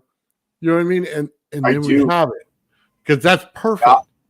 Because you don't want to try to sandwich it together. You want it to build together. Yeah. You want it to grow as if it's alive. That's which right. kind of goes to some of the stories that were released about certain ships that were found. Guys that talked about it. Of course, it's a little bit of woo, take it with a pound of salt. But certain guys would talk about these things as if they were alive.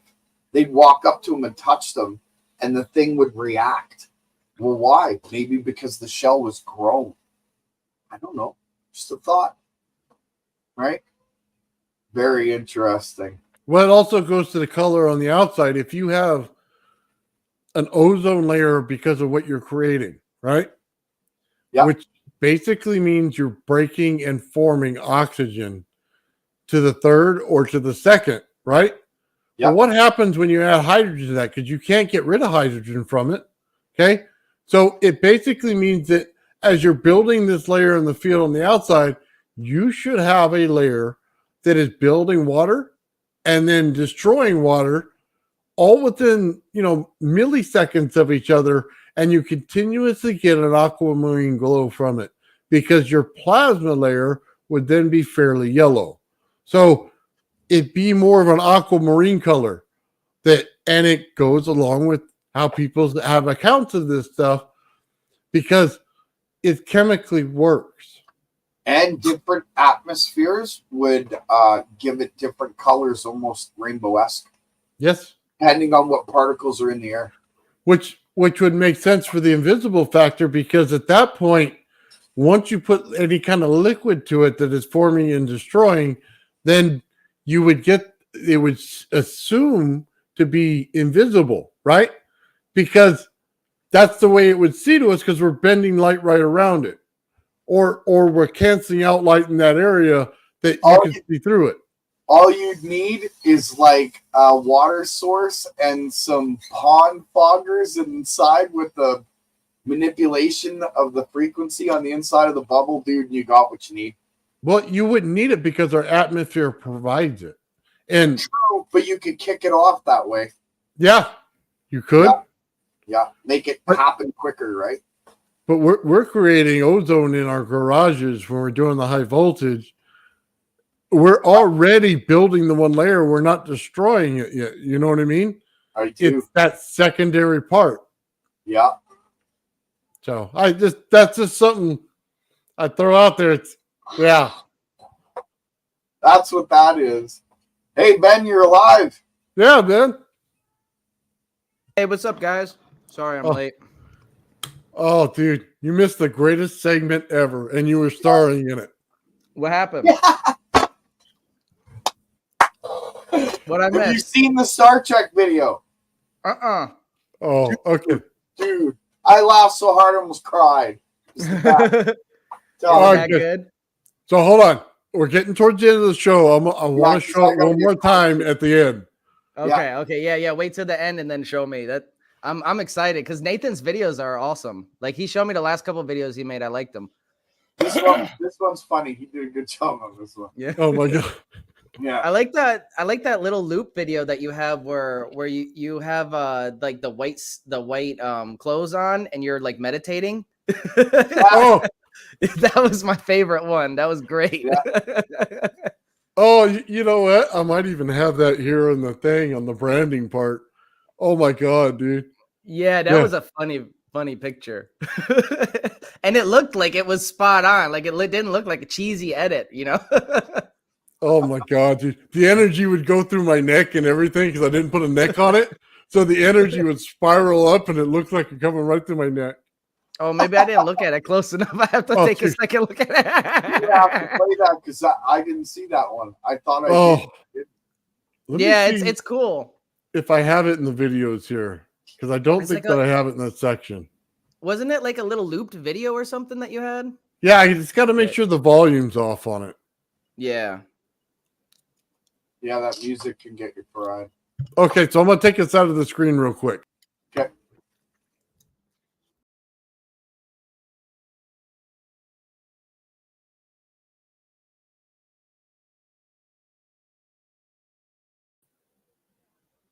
It's because I was looking at it on my phone. The one he made for me was kind of cool. Oh. Dude, I sometimes I can't get up and walk around as well as I used to. So I have to sit here at the computer, man, and making those things is just hilarious, dude. I just got to do it all the time. That's why we're getting a Graviflyer ready for you, so you can just ride that thing around. That's what I want to do. Yeah. I'll make you a freaking chair that floats, man. Fuck. Yeah. Yeah. Well, I'll tell you this: by the time we're done building your coils, I won't need it. Yep. That's I won't true. need it. That's true. We'll be just fine. Okay. Yeah. So Well, I'll tell you this: I should be in a wheelchair, and my kidneys should be shut down by now. If I told you parts of my life, you'd be like, you shouldn't even be alive, and I really shouldn't. And it goes to the subject we can't talk about, but we'll get into it. It's interesting. I, like you, I've had days where I couldn't walk. I'm in bed for 3 days in pain because my legs are aching and twisting and cramping, and just part of the whole spinal wreckage. yeah, Yeah. dude, I went through a year or so. Check this out. I broke at L5S1. I broke one side. Okay, and then 6 months later, and I'm still working through it. Meanwhile, I'm throwing 1,600 cases a day of soda pop. So 2 12-packs to a case. You can imagine the wear and tear, right? Plus Yep. all the position you got to get in, pushing carts and stuff. I Yep. snapped the other side of it, okay? And then completely unstable region. So they had to go and surgically put it back together, but the muscles never worked right afterward because Yeah. I tore every single one of them working for that year doing that. It was like the most painful thing in the world. And you had to, like, I don't cry, dude, but I literally cried for 45 minutes starting work every day. Yep. I don't And doubt it at all. It was like, I don't even know how I got through it, but there was nothing I could do. My family needed the money. Back pain is the most incrediblest. Like, you can't even you can't. Yeah, that's describe it terrible. I'm properly. sorry. Yeah, I was I'm right there with you, man. I've had a day where, and like, to give you context on pain, I can deal with a lot of pain. When my appendix got infected, they had to cut me open 3 times. No anesthesia, no freezing. He gave me a plastic tongue dispenser to bite on and said, yell as loud as you want. Because if we don't cut you open and these burst, you're going to die. So it's now or never. So I went through that, and I didn't cry at all. But back pain, I've had days where tears are rolling down my eyes. I can't stop them from rolling, and it's just so much. It's overwhelming. And that's on top of taking painkillers, right? So yeah. I had a spondylolisthesis, like a inverted slip disc that slips the opposite way. Yeah. And let me tell you, I still feel it. Like it sends like the electric pain down to like my testicles, and it's terrible pain. Yeah. Yeah. And it just happens randomly. Yeah. Yeah. Gives you old gray balls quicker. Yeah, that keeps me on my that shirt. I need that shirt, Mike. it keeps me on my Oh yeah. Yeah. Oh my god, dude. The shirt. Right? Oh. I'm just waiting for my next paycheck, and then I'm buying 5 lab coats, and then I'm gonna start getting them silk screen. So as soon as I get my next pay, yeah. Oh my No, god. Oh, I'm gonna have to show that again. Where is that? Where did I put that? what, the Star Trek thing? Yeah, because you know what? That lab coat gets me every time. Hold on. Since Ben's here, we gotta show it. Okay. So I'm gonna show just the picture of it right now before I show the video. So Okay. there you go. Did you see that, Ben? Right? Oh, yeah, this is hilarious. I was looking at yours, and Ian's are great. Like Ian's face is perfect for that pose. Oh yeah, it was. Yeah, you're right. It is too. Yeah. Yeah, he looks like an officer. Yeah, he looks like he's just ready to go. Oh. And then you look like pumped. You look like Arnold Schwarzenegger over here. I do. Like, need to pump you up. No, this is great. I loved it. Oh my god, the hard hat, man, and the safety goggles. Yeah, perfect. I didn't even notice that. Dude, I wanted to put a lab coat on you so bad, so I just made a little miniature you next to you. And put it on like somebody who's in the fan club. Yeah. Or a mini me. There you go. That's hilarious. Oh my this is god. great. That's what you need to do next there, Nathan. Put a mini me on his shoulder. Oh. Oh man. All right, Ben. It's at the end of the show. Are you ready to see this thing, man? Oh yeah, I'm ready. Okay. Oh god, this is the most hilarious thing. Okay. I laughed. Mike, this is the captain speaking. Have you and Ben been able to fix the transporter yet? That's what I'm saying. I can explain to you very simply how to verify if that ground, the third prong at the bottom, the circle hole. I think it's 3 prongs, right? 3 holes. You're in Canada? I don't know. No. It's 3 holes. Yeah, it should be. So you have the ground. The third hole is the ground. So you could test that ground by. You have the 2 other holes. Are they the same size, or is one bigger?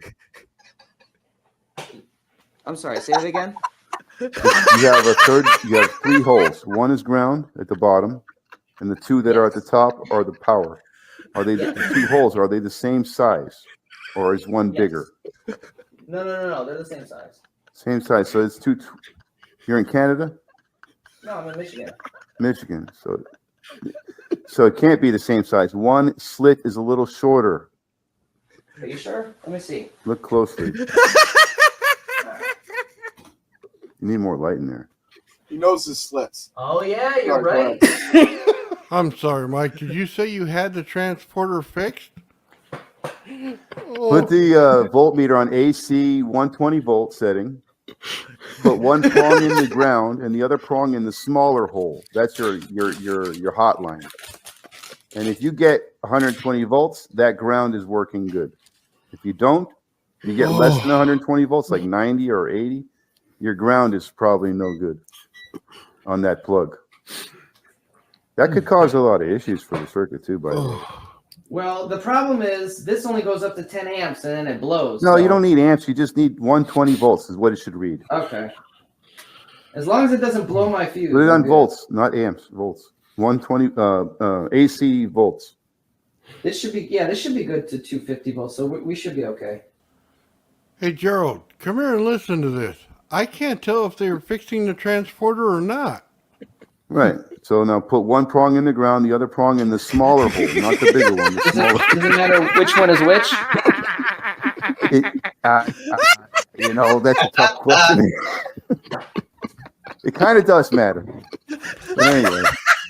Wait, so the red of the two holes, other than the ground hole, of the two holes that you have there, one is smaller. That is the smaller hole is the power. The bigger hole is the return for that power. The negative. Okay. Yeah, you don't want to use that. All right. So real quick before I electrocute myself, Mike, which hole do I stick this in? Don't take the plug out. Just stick the prong. If the hole is red, there's something wrong. The probe has two prongs, two metal. I'm sorry. Put one prong in the ground and the other prong in the smaller of the two holes that are left. But it doesn't matter which one is which. No, it does. One of the probes, you have two probes from the voltmeter. One goes, no, it doesn't matter which one of the two goes in the ground. No, it doesn't. Okay, so I can put the black one in the ground and then the red one in the small slot. Yes. Sorry, Okay. I misunderstood you there. No, it's okay. We're talking about putting things in holes. Yeah, easy to get confused. Mike prefers a certain one. So yeah, if you don't see a 120 volts right away, just wiggle it around till you get a good connection. You should see Nathan, either 120 Captain, volts you're or like less than permanently that, rolling like your eyes. 100 volts. Yeah, 120. Okay, your ground is good. You just verified it. It's good ground. Nice. Now, just so you know, if it read less than 120, like around 100 or 90 or 80, that ground is no good. Oh, Right. Okay. It was actually slightly above 120. So is that normal? Yeah, you're It's good. like 120.30. The ground is good. Good. Awesome. Just make sure you're firmly connected to that third prong into your circuit. Something tells glad me you we're found- never getting this transporter fixed. I'm glad If you you were found to the put one holes, prong into Steve. ground and the other prong into the return, you wouldn't get anything because it's not source. You're not hitting source. You want to go from ground. Oh my from God. source to ground. To get a read. oh, No, that makes sense. If you're getting, if Oh. it's not properly grounded, you're going to be getting a loss. You're right, Nathan. yeah. I'm living right now. I'm barely breathing. I'm wiping tears over here. I'm telling you, that was the best. Mike's best segment ever. I swear.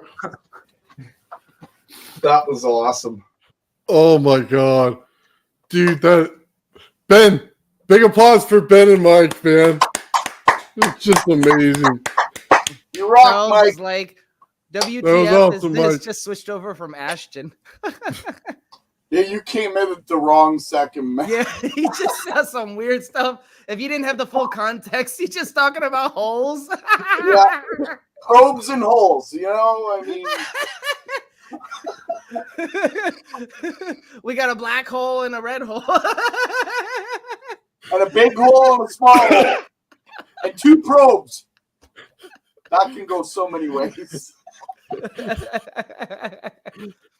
Oh my We like to God. have fun on here. We don't take life too seriously because Oh my God, Ben. That was so funny. That's why I was looking for it yesterday and I asked Ben where it was and he didn't know.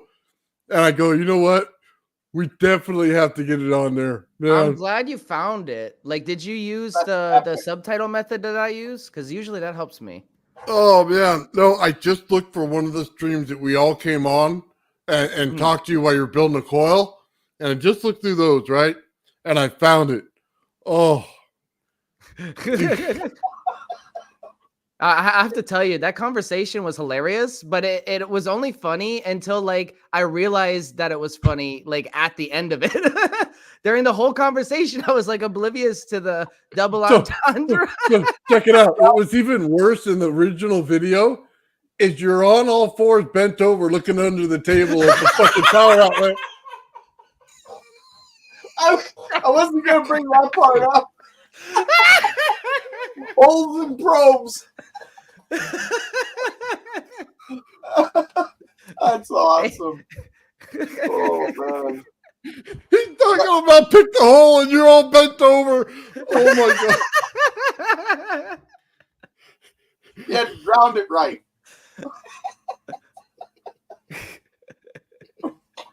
That's awesome. Freaking awesome. Oh. Mike's right. We got to do more episodes. That's just the best. Yeah. Oh. Well, let me put it out there. If you guys want to spoof me, by all means, go ahead. Okay. Yeah. You know what I mean? I'm all for it, man. I just think it's hilarious. Yeah, I'm right I there did- with you, Nathan. Just so I you know, Mike, I feel the same way. If you can't laugh at yourself, you're not allowed to laugh at anyone else. So by all means, spoof away. I am making some theme songs for everybody, utilizing some AI. I got some pretty catchy ones. Nathan, I need to rework his a little bit, but it's pretty good. I think it's a little catchy. And Gerald, I have yours actually ready. I'm gonna send it to you tonight. Right on. Great. You made a song? Is that what you're saying? Yeah, I'm just trying to put together a soundtrack for the channel so I don't have to rely on any other music. So I got my own custom track, and everybody in the team gets a theme. And I'm gonna send you your song so you can use it if you want. You know, you don't have to, but I took a speech and converted it and changed it just in enough parts to make it still understandable from its original, but it all has to do now with engineers and inventors and stuff. And Joe's going to help me put music to it. So nice. Maybe I'll take your song and we'll put it in there somewhere. Yeah. If it fits, you know, it might not fit, but you know, you're free to do whatever you want with it. I just wanted to do something fun for the Patreon crew, and I wanted to make sure everybody on the team gets a song. You know what I mean? Like, I don't want to just make a song for me. I want everybody to get a song. I want to actually open up a store. There's a couple things that I want to sell that they're not related to the coils, but they're definitely things that would benefit people. So I don't know if you guys want to put a store together as a group, or if I was already I was already thinking about switching vendors from Streamlabs, because Streamlabs is a little pricey, to be honest. I don't mind about the price. I mean, right now we're being sponsored by this gentleman over here, right? But next time, my turn or your turn, or whichever way we go with that. Right. Well, I meant it's pricey for the customer. Like, if you want to go buy something, they charge a lot just to make sure they get their cut.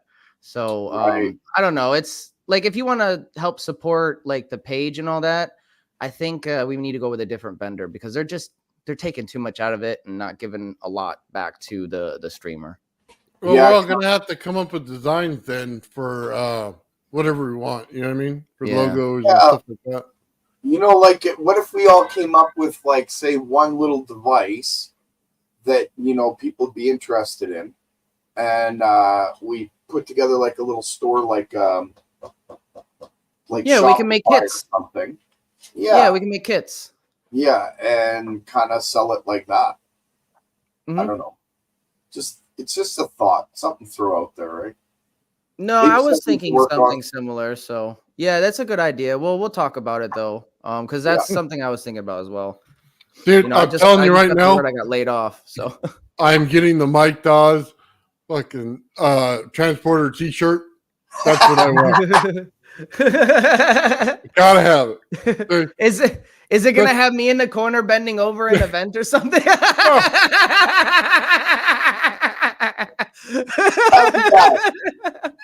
Funny but bad.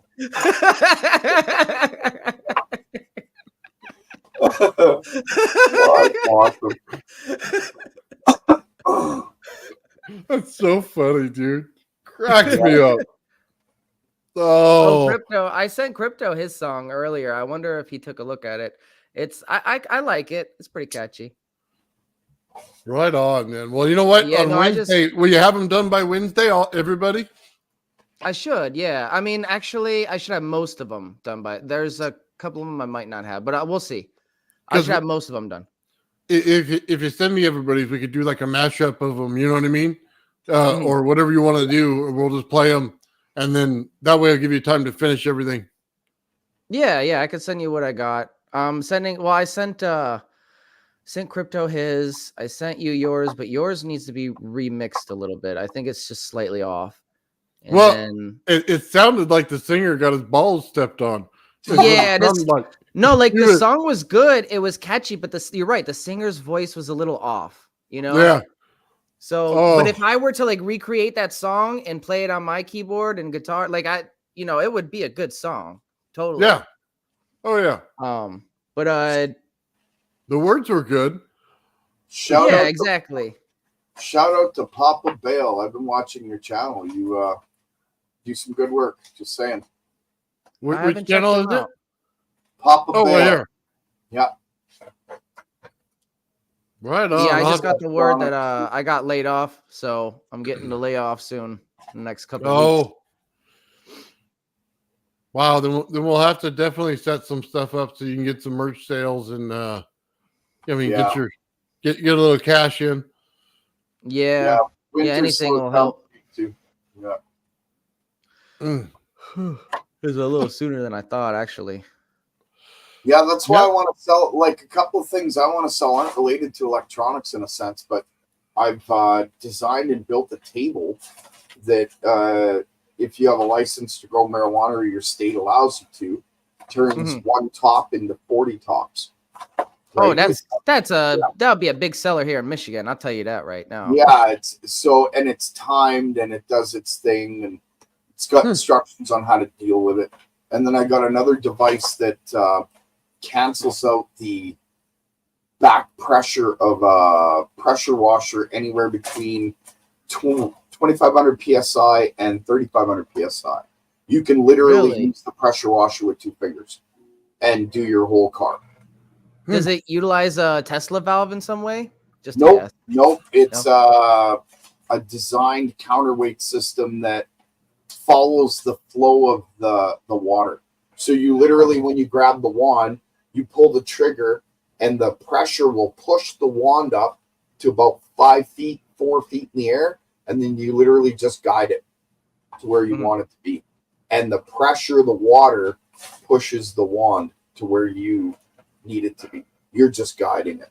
You're allowing that water. Cool. Yeah. So it works really well. I had a 81-year-old man do his driveway after having a stroke the year prior. 2 fingers. Wow. It was 2,500 psi pressure washer. So it's a cool those little things system. are dangerous. What's that? I said those things are powerful. They're dangerous.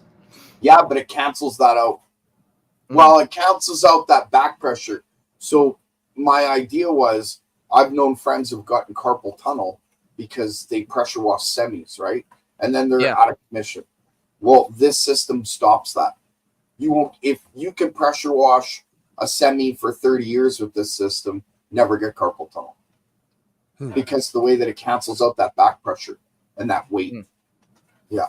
So I needed something like that when I was doing chats. Hey, Ben, real quick. Charles Milligan, and it has swear words on it, so I won't put it up. But he says he has tons of 3D files of rodent coils. So you may want to get with him on it. And yeah, I don't have a 3D printer, but Nathan has a bunch of them. Dude, if I can figure out how to ship one, I'll send you one. I'll just send it to you, Ben. I think it'd be cheaper, dude. Probably. So because would. You probably have to ship it in pieces. Well, I'll take it apart. That's not a problem. It's just the weight of it. I don't do a lot of shipping, so I don't really understand it. So I'll find a box, pack it in there, and see what it weighs, and then see what they say. So as long as it's under $100, I think we should be good because you'll easily pay $200-something bucks for one of these. So right. And then, anyway, I'm not doing anything crazy with them, just basic stuff. Yeah, it's important to get the right size and do the right things, and that way I know it works, and you'll be good to go. So we'll figure it out. Yeah, that way I can make casings for my devices so they don't get damaged too. That was something I was afraid of. I got the mini board on a piece of wood, which is a good insulator, but it's exposed. I want it to be in a nice case. Yeah. Nice housing. Yeah, that's on my purchase list. It's not my next purchase, but it's I think second down. Does it cost a lot to ship to Canada? Because will they mess with it? It depends on the weight. Yeah. Charles says he has one he can send. Oh, there you go. Yeah, we'll have to get together with everybody and just figure it out. You know what I mean? Because I got plenty, dude. I think I got like 12 still. So small ones, big ones. Usually the 300 by 300 or 12-foot or 12-inch by 12-inch size, and it's perfect for a lot of the stuff we're building. Yeah. Wall cases and little bits and pieces. I have this remote control helicopter that's missing the little tail wing. I'd love to 3D print that. Stuff like that, right? Yeah. Yeah. Yeah, that's on my list. So for me, it takes me a bit of time to get my equipment. I've got a lot of measuring equipment, and I got to thank Jeremiah Pop for some of that. He gave me a hand at one point. And I've got meters, I've got tri-field meters, I've got Geiger counter, I got, like you name it, I've got as much as I could possibly get my hands on. I don't have an electrostatic meter. That's on my list. I have it. Yeah, do you? Those things are awesome. I want one. What is that? An electrostatic what? It tells you your kilovolts that are in the air. Basically tells you how much high voltage is in the air around it. Right? Oh, like how much you've ionized the air? Yeah. And then there's another one called a tri-axis meter. I want to buy that. Yeah, those are it tells you your y-axis, x-axis, your magnetic field, and it kind of gives you an idea, right? So things we want. Well, I'm gonna get that Testman. Let's see how much the shipping is, guys. I'll check the weight and see what the shipping is, and I'll just send you guys one. It's probably the easiest way. I'll pay for the shipping, Nathan. No problem there. Well, if we can always work something out. You ship something later. You know what I mean? To me, yeah, something, I can ship something back to you. Yeah. These things are just sitting here. I use like 3 or 4 of them at once, and that's it. I don't usually get to the other ones. So, do you wear hats, Nathan? Do you wear hats? Not really. Not really. Okay, never mind. No. It's gonna send you a hat. It's okay. Oh, you don't wear them. There's no point, right? I will send you. I will send you a brain fart. Not a brain fart. I won't send you one of those. Thanks. Lab coat? I got one of those. I don't think I need extra. I'll send you a lab coat when I get them.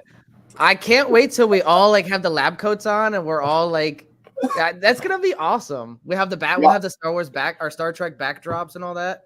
Oh my God, dude! They gotta stitch in your logo to that right in the front, though, Ben. Of course, you gotta have one in the back too. So, I'm gonna start doing experiments and just show the back logo when I do them. That symbol. Yeah, no, that's a good idea because the one with the 6 points there, or the 6 round. I guess that's our faces in there or whatever, our logos. Yeah, that's on every lab coat. Okay. Yeah, that's a good logo. I like that one. Hey, Charles, real quick. I'll show you. It's kind of messy, but I'll show you real quick. But if it's on the back of our lab coat, if we're working in the lab and they're seeing the back, the back of the lab coat a lot, it makes sense like to put a logo on the back. Yeah, I just have to clean it. I got you can see 6 right there. Yeah. So sorry, I don't know why it's zoomed out like that, but I got all kinds of filament and stuff sitting there, and those are just the 6 that are right there, not counting those ones. Wow. I don't know why I can't aim. Down there, and then another one back there that I built a separate base on. And yeah, you have a wall of them, don't you? Yeah, it's right there. I just showed you. Yeah. Yeah, dude, I got way too many. So I'll just send them to you. It should be. Well, you don't have to, but I'll pay for the shipping. I'd gladly do that. You know what I mean? Or like you said, we work something out. But this has been an amazing stream, man. I've learned more. How is that even possible? Like, just when you think you know a lot, you learn something new. Well, that's kind of the whole point of this whole show, isn't it? Yep. We all learn from each other, and we all bring our ideas to the table and see what mixes and what doesn't. And I hope you, as the public, have learned something too. I know we kind of talk in some of these crazy terms sometimes, ways where we understand each other, but we're not explaining it properly. But I hope you guys were. Even if it's I hope the audience is picking up some good stuff. Yeah. If nothing Well, else, I mean, they go, like I used to be the audience, I was the audience at one point, and a lot of people on the show were. So Yep. it's a good show because we give the people the opportunity to present something if they have something to present. And that's good. I like that. I still like being the audience. I go on to Ashton Forbes' channel a lot. You know what I mean? Yeah. I'll watch him and I'll Mhm. comment, and I go on to a bunch of different channels. I go on to my Yeah, same friend's here. channel, who's MK Ultra. She actually survived. Her story's amazing. Her story's amazing. Does she have her story up on her YouTube? Oh yeah, yeah. She actually wrote a book called "Kids in a Cage," and Really? yeah, I might be and she's interested. given a testimony in a court of law. And if she was lying, they would have nailed her to the wall because she named names like generals and officials, and no, she was telling the truth. And then so I read her book and I became friends with her. She's kind of a cool person, and I don't even know why that came up, but yeah. Yeah, right on. maybe someone to talk to in the future. Something to think about. Anyway. Shout out Holly if you're watching. Just saying. Right on. Yeah, get her on the show. Well, that's something we should discuss because our channel's science-based and hers is a little different. Yeah, we could do like an open mic night, something off the podcast. We open mic on Sunday, man, and also Saturday. You know what I mean? Yeah, That's right. true. Sundays, Yeah. yeah. So I'm sure me and Joe would be happy. You know what I mean? See what's going on. Everybody loves a story. Joe That's his true. mind would be blown. This woman's been through some stuff. And you want to hear a wild thing about this woman? I met her in a dream. Okay? No joke. Wrote it down, documented it. Then I met her, told her about the dream. She confirmed the dream because she dreamt the other half. Oh, wow. That's Yeah, insane, Gerald. That's effing crazy. Yeah, That's totally. awesome. So I had this dream. In this dream, I saved her from the ship, and I could only save one. And there was her and her brother in another cage. She told me to save him. Then she passed out. It's in the dream. And I turned to him and I said, I can only take one. What's it going to be? He said, you're taking her. So I grabbed her and we left the ship. The next day, I met her on a live. Wow. And we started talking and she finished the dream. My mind was blown. I've known her ever since. Huh. That's so insane. cool. Yeah, that's a obviously there was some reason for it, but mind blowing, man. Yeah.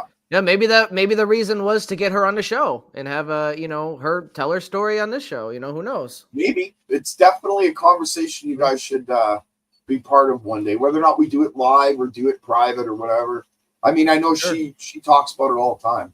There's nothing to hide, but she doesn't hide anything. She's very open about it, right? Very cool. She still does counseling. Still does, she still goes through the throes of what she went through. So, yeah, tough woman. Shout out Holy. Sorry, guys. Went off on a tangent there. Everybody's like, talking about. So bad. Yeah, you missed it, Ben. I couldn't hear Gerald. I thought he was silent to the world, and then he started cussing because of it. And it was my headset that was off. I'm sure there's a whole part of the whole show that, my fault. I'm gonna have to go back over that to see what I said. Hopefully, I didn't get too crazy. I know I was like, "What the going on here?" I know I said that. So sorry, Nathan. Sorry. So, it's my fault because it shuts off when nobody's talking, so I have no volume coming in. Yeah. So the headset shuts off. So when something like that happens, like if somebody drops the F-bomb, like myself, sometimes it happens, I'll immediately take a look at what time stamp we are at and I'll write it down. If I forget though, you can also go to the video and then go to the subtitle section and then edit the subtitles and just search in the subtitles what you're looking for and it'll give you an idea of where it is. Some of these streams are like 6 hours. Yeah. Yeah. Yeah, you're not wrong. We've gone. Well, I think- That's how I think it's- find stuff easy. It's okay. YouTube just dings you in the first, I think, few minutes of the thing, so they can put ads on something. You know what I mean? the So, first 15, I think, right? Oh, so it's the first 15, and after that, they don't care if you cuss? Yeah, because I watch sports shows and they do it every other word sometimes. So Yeah. Yeah, no, I do. I see a lot of big YouTubers breaking the rules that we spend tedious amounts of energy trying to not break. There's somebody in the scientific community that just did a video on what my first goal of my research was based on. And it's the subject we can't talk about. And he lays it all out and doesn't mince words. And I'm blown away that he can get away with it when other channels are like kicked off like that, right? It's like, How is he? favoritism? How many subscribers does he have? I don't get it. Not many, but it's the people I think he's connected with that allows him to do that. And I hate it He's because protected. what I've learned comes from something outside of me. What I've learned comes from a higher power than me. I believe it comes from God. Could I be wrong? Maybe. I don't believe so. But so when you talk about that subject and you negate that fact, well, to me it bothers me a little, but that's just me, right? No, One man, one opinion. What does it matter? I'm just kidding. Well, once you get out your coil thing, we should just, kind of meet in here and do it, and then record it, and don't put it out to the public yet, and just, Wait. we'll have it. Yeah, I agree. So, And when the time's right, yeah, I know Ian wants to be in on part of that, and there's a couple other people that, absolutely want to be right there for it. So, we'll see what we could do. yeah, I agree. I think we should get together and Yeah, because I think StreamYard still censors us. I was talking to Ben about it, and we get censored everywhere for it. So, Yeah. I definitely eventually I want to have, if we have a big enough platform, and we're already doing well audience wise, I want to kind of switch over to like Wix and have our own server to stream from. So we're not streaming on YouTube's platform, we're not streaming on Rumble's platform, we're streaming on our own server, so we can't get censored at all. Yeah, Redacted does that. They Redacted's like a news channel, alternative news, right? So they'll put out so many stories that YouTube will allow them to talk about, and then certain ones they not allowed, they go over to Rumble, and then they. Oh, that's how they do it.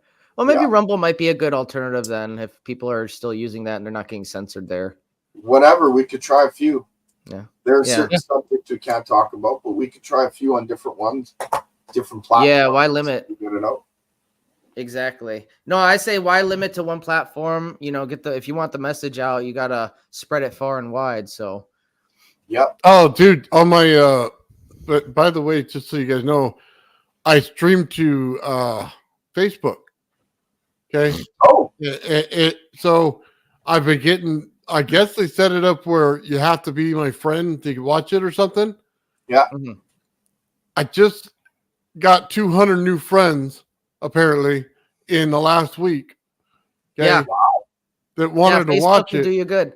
So I think I'm going to set up just a site over there for it to all stream on, that everybody can interact and talk on. And then, set up a Facebook page. Yeah, and then Gerald, if you still have trouble getting some of these accounts, well, I'll get with you offline and we'll work it out, and I'll set one up for you or something, and then you'll have it and you can do whatever you want with it. That'd be awesome. Because I'm still locked out. I tried the other day, all of them, no emails back. Got another email through another friend. I'm gonna try it with that email and see. I think it's linked to my IP address though. I think they're watching me that way. Because it doesn't make sense when I'm not getting emails back from X and Instagram, and because you have to have that confirmation email, right? I never get them back. Well,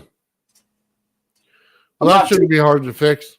Yeah, well, that's the thing. That's what I'm hoping for. We'll see. This has been enough. This has been long, man. Yeah, Good it's a long long. stream, man. It's fun though. It was a great one. Yeah, Oh. it was.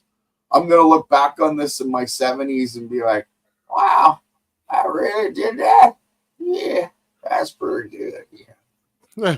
Well, I'll look back at it that way. Well, I met this crazy old man, came on Bernie's show, and now we all start this thing together. You know what I mean? Yeah, he does this thing he builds, and then he fries it and finds out. Dude, I did that on Faraday's channel. He was out taking a smoke, and I just lit up my CRT TV. I just unplugged it and zapped it right then and there. Nice. Oh, We got kids. We're gonna have kids getting in trouble with their parents. Well, why'd you blow up the microwave? Nathan said to fry it and find out. that's so bad, dude. Because it only took a few seconds to pull the back off and do it. It was just bad. Oh yeah, it's nothing to deal with those old TVs, and they're the best. Oh, When I get a couple microphones, we'll make an oscilloscope live. I got a bunch of old TVs. We'll pull off the back, we'll wire it, solder it, and show it live. Very easy to do, right? That'd be cool because I've never done that.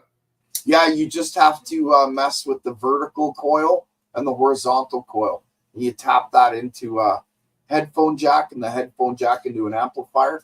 And when you're talking into your mic, it moves your horizontal and your vertical. And if you do it right, you'll show 3D pictures. Yeah, so something we'll do. I'm definitely going to have to do that. Then Mike Faraday. What's up, Mike? Yeah. Mikey. Hey, Mike. Oh, yeah, that's fun. Because he was showing me the magnet thing on the TV screen. Turn it on, put the magnet on it, and shows the field. Yeah. So we're doing that live as well. So that was pretty cool. I didn't know that one either, so he showed me that one. Your TV doesn't work anymore, though, does it? Well, it may not work because I zapped the living daylights out of it. Oh, right, that's that TV. If you have a clean enough picture where you like you didn't have a clean enough picture, but if it was a little bit cleaner, you could actually see the north and south pole, like the inflow and the outflow. Oh yeah, it wasn't super clean. It was. Fractal Woman has a video on it. I need some more white fuzz on the TV and didn't have it, so I pick up another one this week. So we'll see. I needed some new coils. I blew out mine. Oh, you blew out your coil? Well, let's just put it this way. It just stayed on too long and it melted and it all oozed out. So, yeah. Yeah, that's bad. It couldn't beat the time that I had everything on the table and zapped it all with static electricity. And then, $500-600 worth of hardware is now gone. I mean, if you get a wider picture. Where is it? I was going to show you my computer. I did the same thing. I had a little laptop and just blew it to shit, man. Just fried it. Yeah. They don't like that stuff. No, they don't. That's why I need to stop using my laptop as my tone generator. That reminds me, I still have to try that experiment with the fluorescent tube and a coil on either and pulsing it at each other. I think that was Victor's suggestion in order to see what the pulse rate would happen in the fluorescent tube. Why did that just pop into my mind? Yeah, his coil, by the way, is almost done. I was printing it off for him. Yeah, well, it takes a little longer when you only got one of that color. You know what I mean? So I put it all in the same printer, or else I would have blasted it out in a day. So he's doing the Rogan coil thing? Yeah, he wanted a frame just like Ben and I have. So nice. That makes sense. That's awesome. I love it. Yeah. People are building coils. And I'm going to start on Gerald's coil soon. How many pins do you need for that one, Gerald, when you do the pin coil? 24. 24? Yeah, 24. It doesn't seem too hard to set up. You just put 24 pins in a circle and make sure they're all evenly spaced. Yep. Yeah, it's not difficult until you start winding. Then your brain fries. Yeah, I can imagine that's getting confusing. Especially if you're trying to make it complicated. Like there's different numbers of layers. Like if you were to make the square, say for instance, and you did only 3 layers of the square, you're going to get a pattern that looks kind of like a mandala, because as you're doing it, the square turns and it forms a pattern around the inside, forming a toroid, but a toroid in a certain shape, right? Is the energy generated from it going to be more intense if it's more complicated pattern? Yes, and depending on how many wraps you have, your capacitance goes up, because your wraps define what's going on in between each wrap. Because remember, I use a whole bunch of little instabilities to make my system work. So the less windings you have in your coil, the less effects you're going to get to create the hole. Does that make sense? Yep. Yeah, it's not just capacitance. There's a few things that come into play. So as long as I get some kind of energy generation out of it, I'm good. I don't need it to be intense like yours. well, like I said, I'm going to try and do a tutorial for the square, and we'll just do 3 layers. Like, we'll do the number sequencing, and we'll do that 3 times. And then you'll see a bit of a capacitance come out of it. I'm not sure how well just the square will do. That's we'll do it on Wednesday. We'll find out. Right on. Yeah. All right, guys. It's been a great stream. I want to thank big thank you to Mike Dawes. Okay. Yeah. Thank you, Mike. I Double appreciate thumbs everything, up, man. Mike. Yeah. We love you, Mike. All right, guys. Have a great night, guys. You guys got anything? Wednesday we're here for we do Builder's Workshop. So Gerald's got circuits to show, right? And then you got the coil. Okay. Yeah.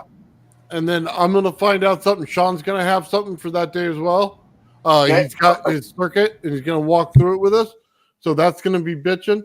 I can't wait to see him go through that, because I'm gonna verify his work. So yeah. And then Ben, you got anything going on with your coil? I don't have anything at the moment, but I might have something for you guys Wednesday. I got a couple of things I'm working on. So I might have something short to present, just a short. Okay. All right, guys. Thank you very much. Thank you, everybody in the chat. You guys are awesome, man. I'm sorry I didn't put up so much in the beginning, but I tried to get you guys all through the videos. So thank you again. I appreciate it. And guys, have a great night. Thanks, Nathan and Gerald. Have a good one.